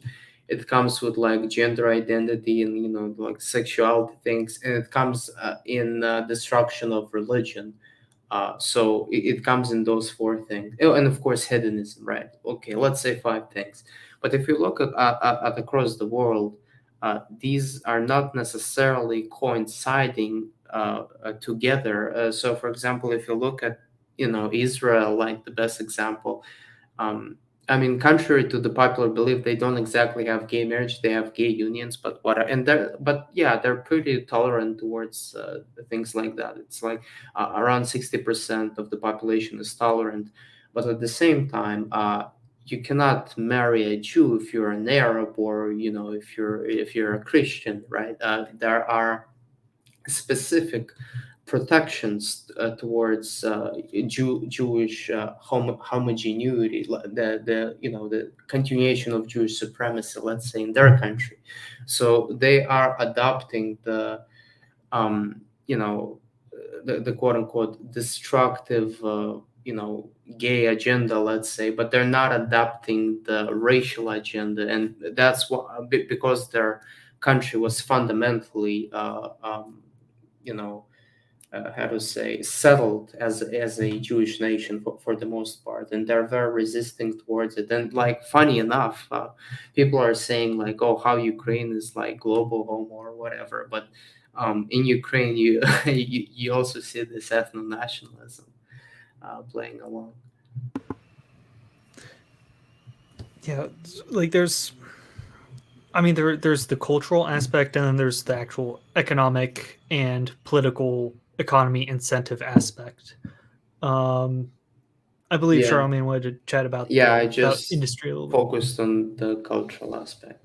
Yeah, I wanted to go back to the point about Sure. basically, if democracy spawns from industry, and you believe Nick Land and that, then what do you do about the industry?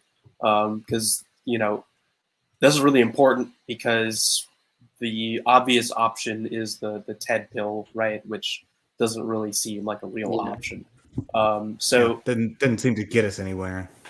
I guess this kind of goes into my main problem with Moldbug, which may actually be the same as the one that Dave articulated. But basically, like what Moldbug prescribes in his sort of corporate government is not a fundamental change in the structure of society, in the sense that it's still just a merchant class being in charge. Like basically, the answer has to be you have to be able to have your industry, but it can't be in charge, right? That's what happened in Western civilization. Is industry allowed the merchants to take control of society? Yeah. Is that like the Wall Street versus Main Street sort of dialectic that happened? I mean, not dialectic. It was the policy slaughter that was the Wall Street versus Main Street, industrialists versus bankers. I don't know about that. One. I mean, maybe I'm just thinking more in terms of like the typical hierarchy we think of from like Evelo, which is like priest, warrior, merchant masses, right? Like I guess the question is, can you have a higher caste running the merchants and have the industry?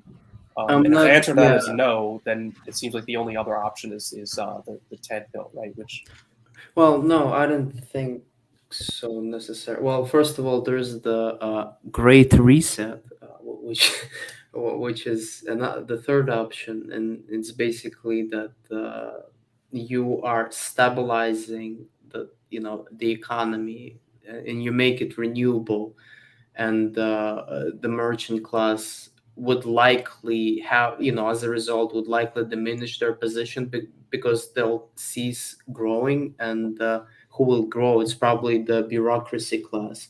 So you have the Great Reset. Another thing you have is that, well, I mean, yeah, you just you say, okay, well, what else can we do?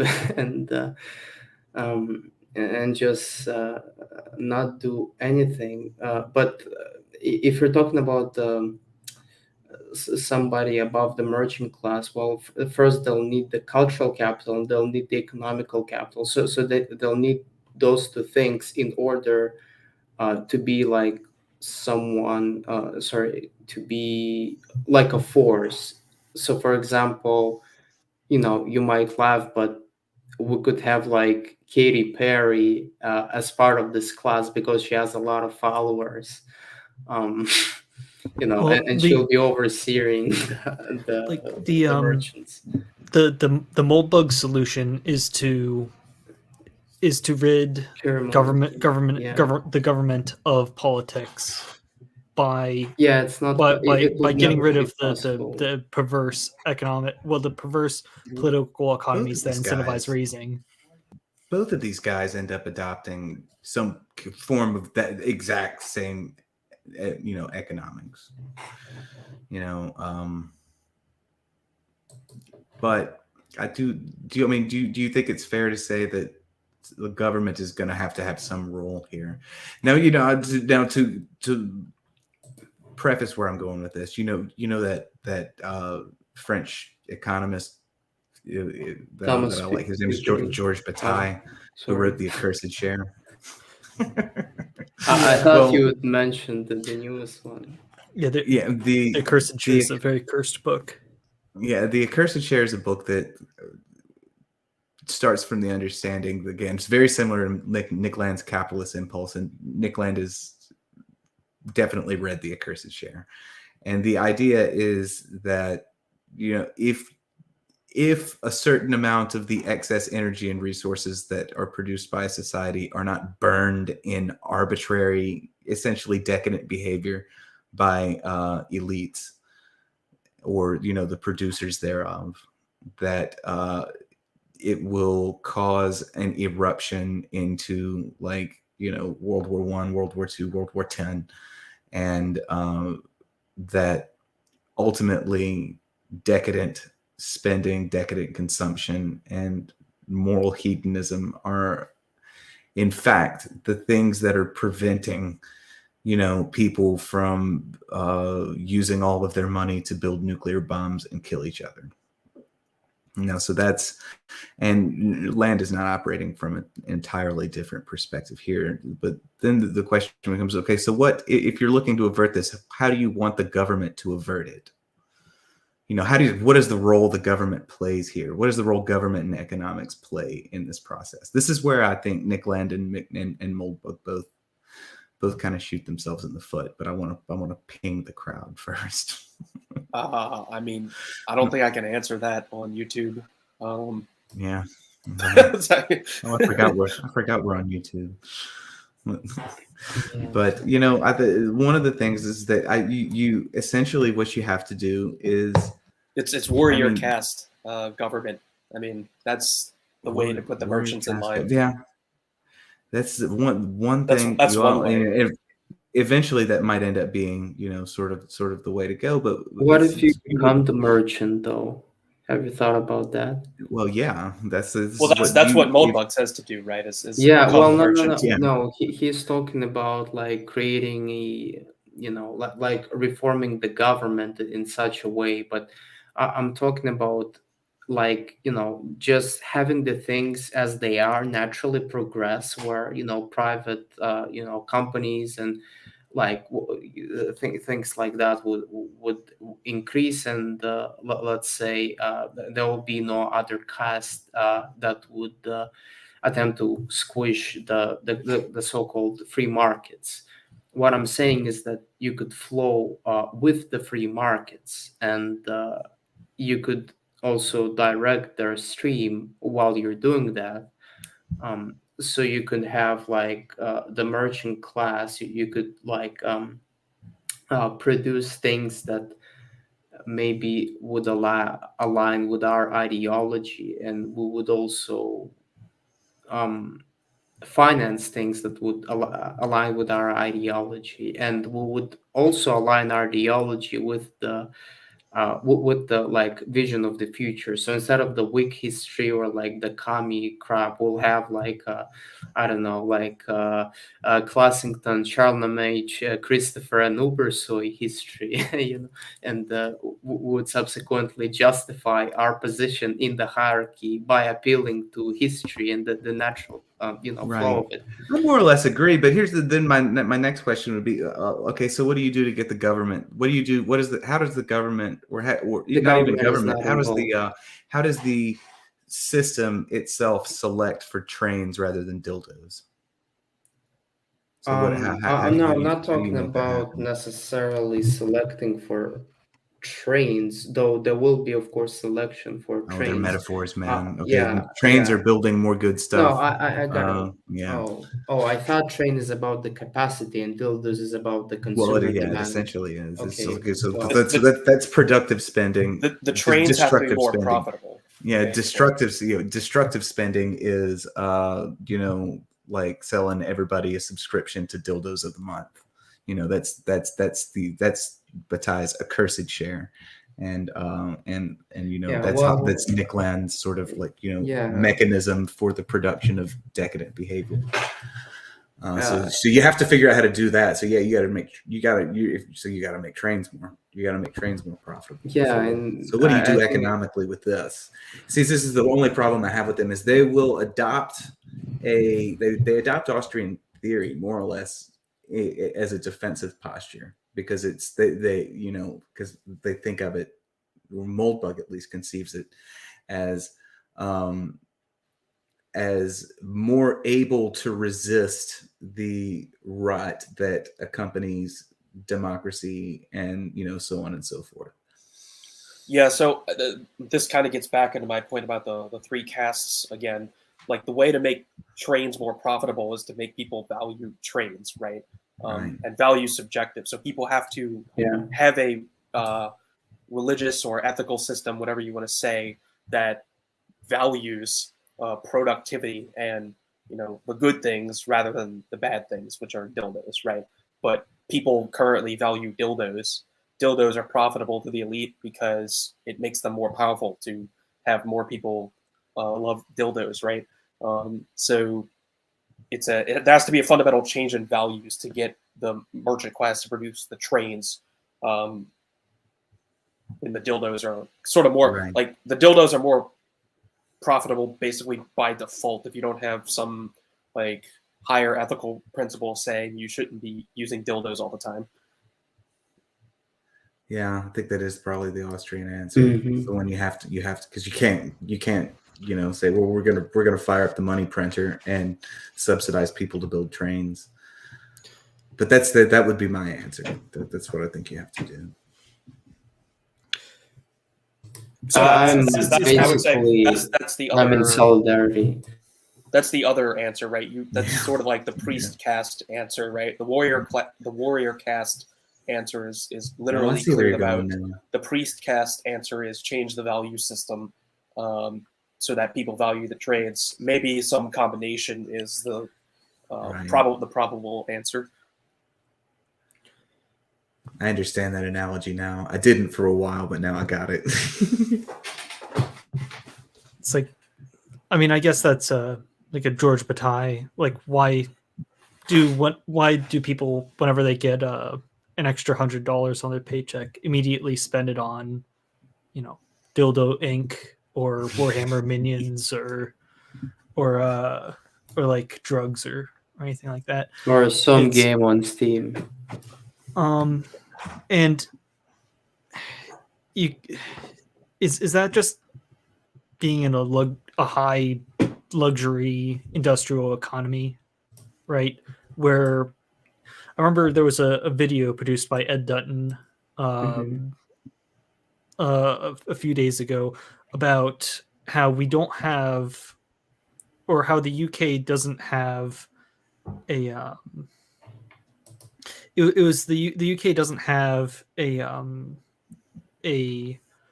cost of living crisis. They have a decadence crisis. And he lists how like it's just the one where he was talking about overproduction of aspiring elites.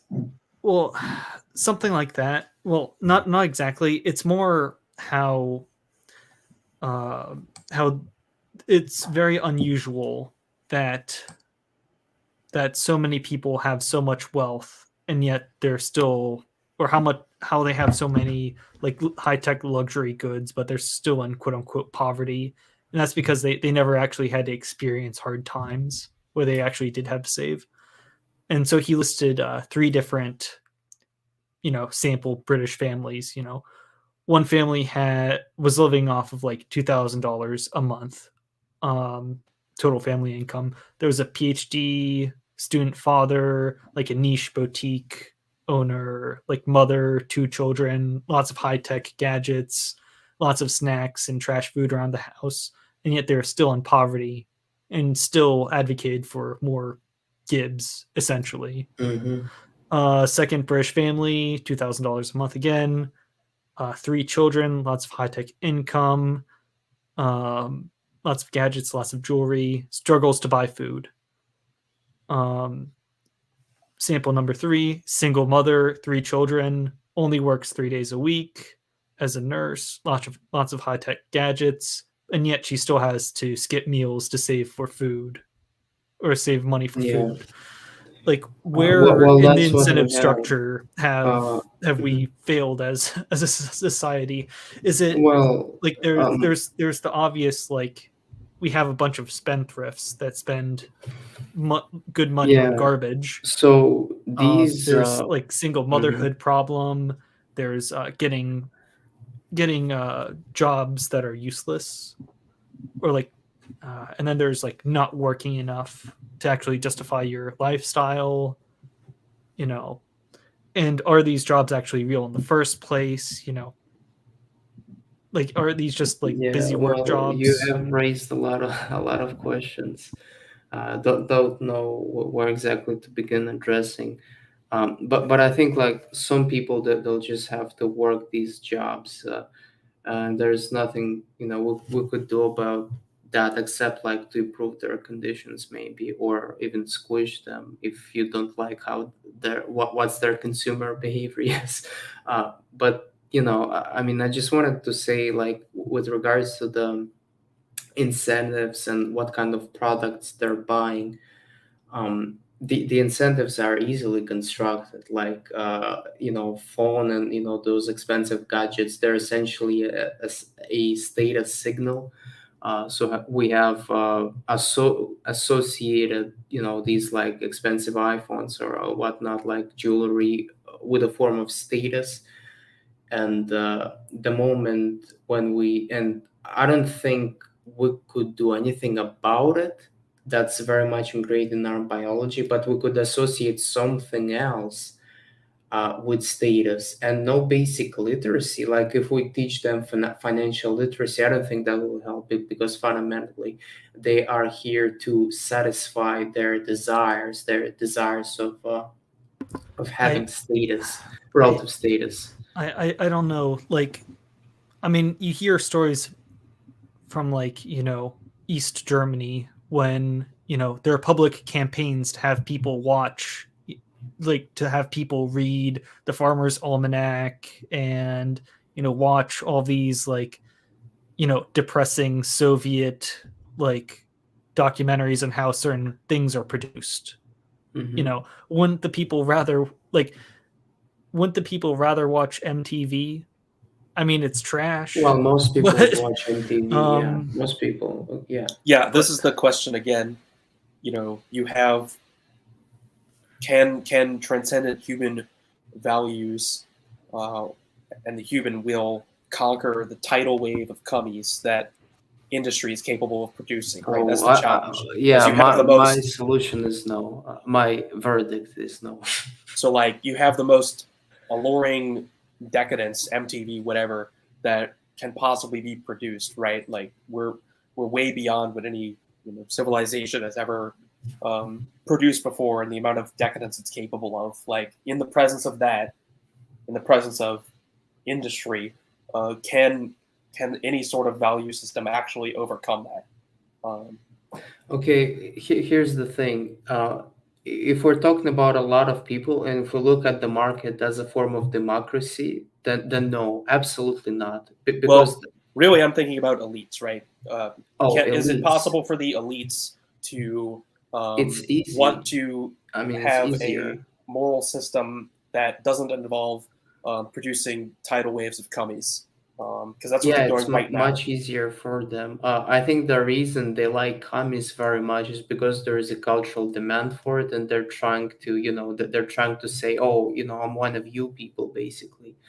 It's what I'm sensing. But yeah, I think it's entirely possible. We have to change the incentives. But with regards to the, let's say, low classes, I think they'll always be like that, and the reason you don't think of them being like that retrospective, like in the past, is because they didn't have the money to afford the commies, and now they do. So and also there's a cultural incentives for them. There's sex positivity, and there's a lot of cultural messaging towards adopting hedonistic lifestyles as well. So yeah, I don't know.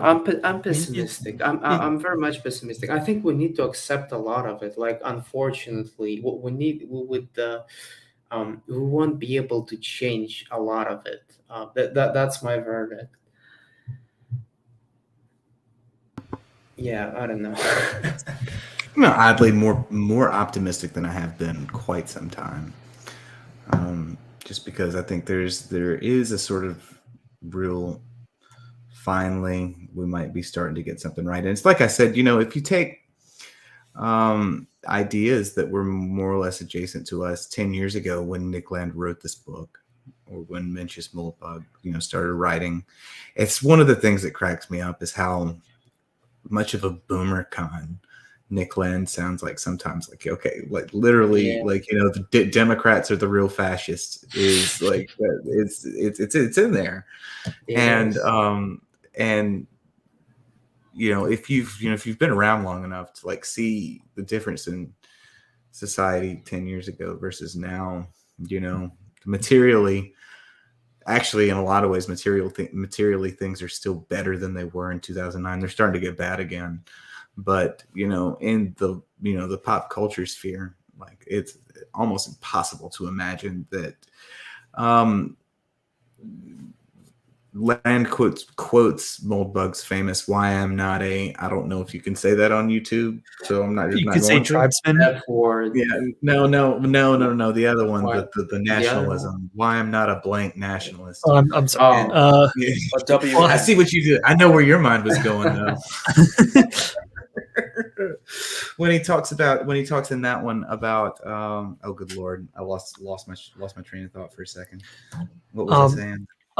You were saying how he has boomer moments, and he cites, and he in the actual essay, getting back to the actual essay, he describes World War II and its consequences as a sort of singularity where a certain mustached man represents a sort of antichrist figure, how certain talking points and ethno-nationalist positions are now, the point of no return.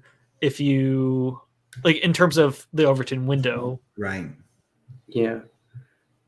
Wait. Are you talking about the essay title "Why I'm Not a White Nationalist"? Or that's the one. That's the one. Well, it's sort of amazing to me how. Oh yeah, now I remember where I was going with that. He makes a point where when he's referring to white nationalists, he says that they aren't dangerous and they're kind of jokey, but they do become dangerous under one specific condition. You remember what it was?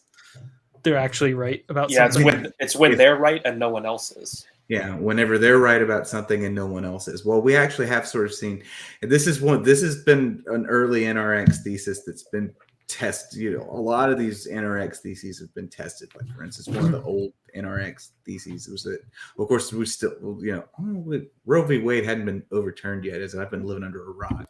Still waiting for that draft to come out. But if they overturned Roe v. Wade, that's one that they got wrong. They said that was an impossibility. But one of the things that, so some of their negative pronouncements have turned out to be wrong so far. So that's a good thing. But some of their positive ones have turned out to be right. And, it is true that white nationalists gained quite a bit of prominence. I'm not sure what that means for people who are just like not white nationalists, but are sort of, like floating around the dissident sphere somewhere, the opposition. I think it's a positive thing. Is this how all of the boomers are aping like Tucker Carlson talking points? Yeah. I mean, like everything that the main operative points of neo-reaction from circa 2009 are now mainstream right-wing thought. Yeah. Like, so that's there's all kinds of reasons to be optimistic that way, assuming we can come up with a solution to the trains and dildos problem. Well, Okay. So I want to wrap this stream up in like the sort of in like hopefully 5 to 10 minutes, just wrapping things Right. up. But just in terms of what this essay actually gets right and what elements are actually enduring. So what doesn't endure, the ultra Calvinist thesis, no, like everybody throws pies at the screen when they hear ultra Calvinism caused, like the Puritans did this. Right.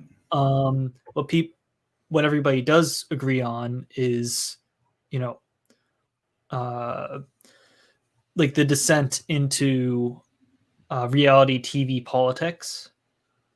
What we see is, the bio-Leninism on crack. What we see are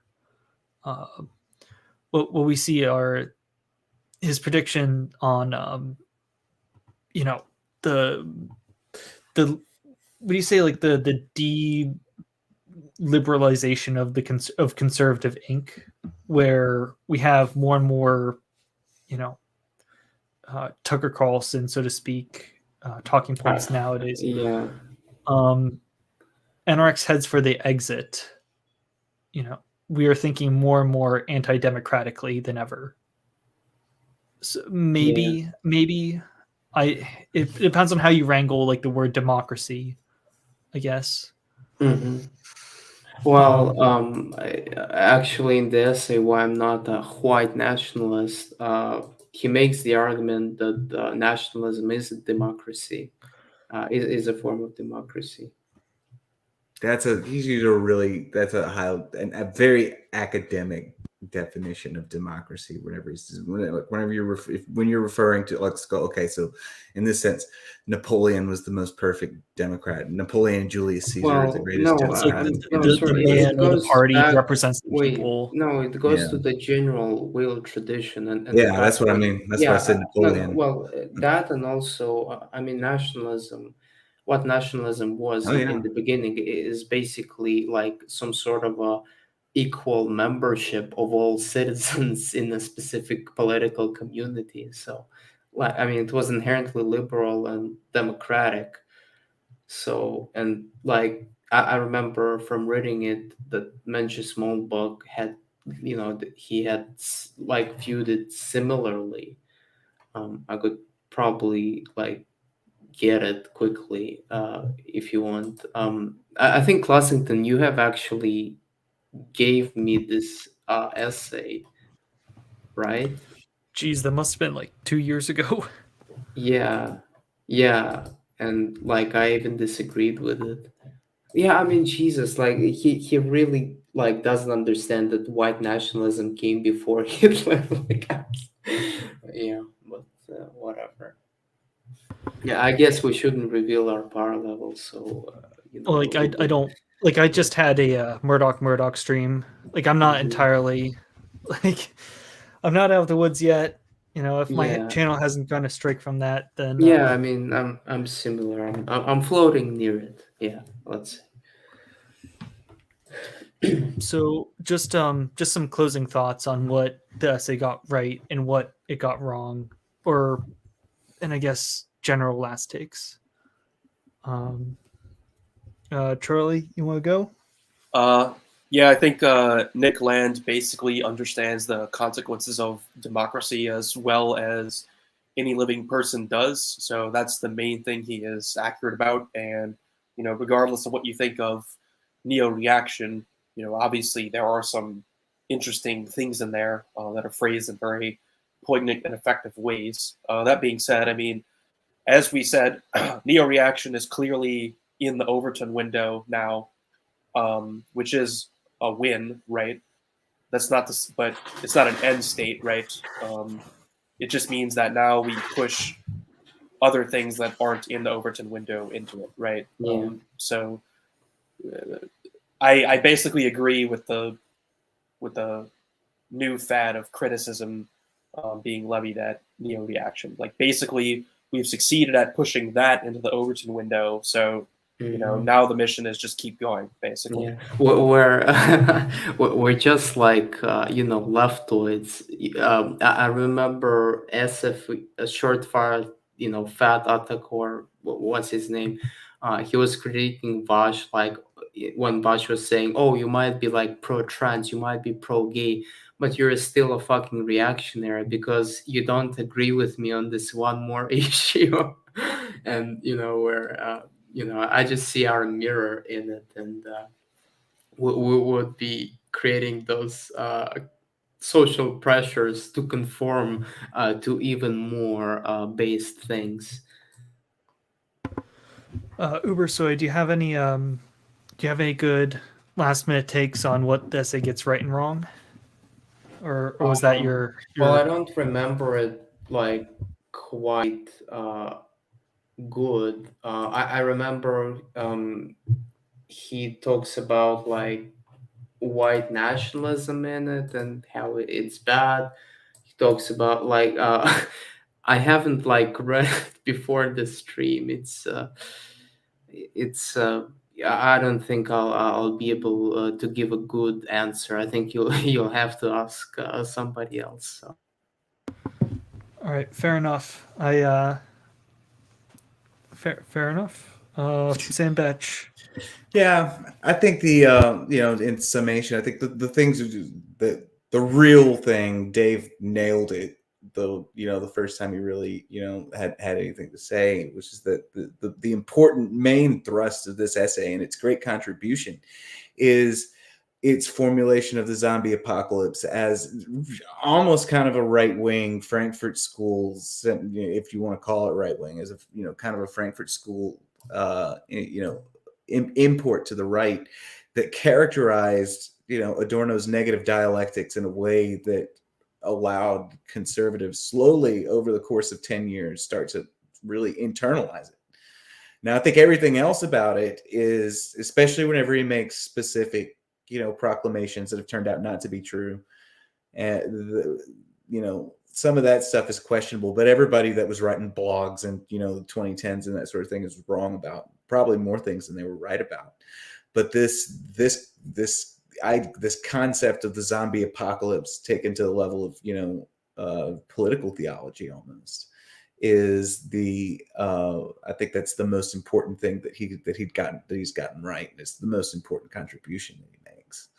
I think where I sort of break with him though is on the economic stuff, because I don't, I feel like if you're going to have to, I think if you are going to attempt to quote build more trains than than subsidize dildos. Yeah, I mean, he has this point. What you subsidize is what you ultimately are. That you have to come up with a way to use both the government and the power of capital in your society to to avert it. Full stop. It's a life or death situation. It's material schlocked. Or Totenkrieg, whatever that German word is. It's total war. The material. Totalen Krieg. Yeah, I think. yeah, that's it. Whatever. I don't speak crowd. No, I don't either. But yeah, no, that's my take. Yeah, fair enough. So this stream, I mean, I put it together in about it was only like this afternoon. A few of my original guests were not able to make it, so this isn't too bad for just a slap together last minute stream.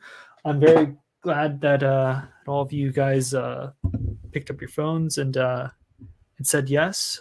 You're very gracious guests for my panel. Thank you, Charlie. Thank you, Ubersoy. Thank you, Sandbatch, for all coming on. I want to thank Dave, for coming on as well. He already says goodbyes though. Mm-hmm. Can I just ask, like, where could I probably read more on the zombie what's it called, zombie collapse, or besides this, I really want to look into it more. Probably the text that suggests something like a zombie apocalypse and political economy is a book written by I can't remember his name. The name of the book is Degeneration. It was written in like 1895 with a French. Yeah, we can chat about this. Wait, is it by the French Jew Max Nordau? That's Max I've read Nordau. it. Yeah, I've read it. Yeah, that's the original one. Mm-hmm. Yeah. Well, I mean, okay. Yeah. So I just wanted to thank everybody for coming out.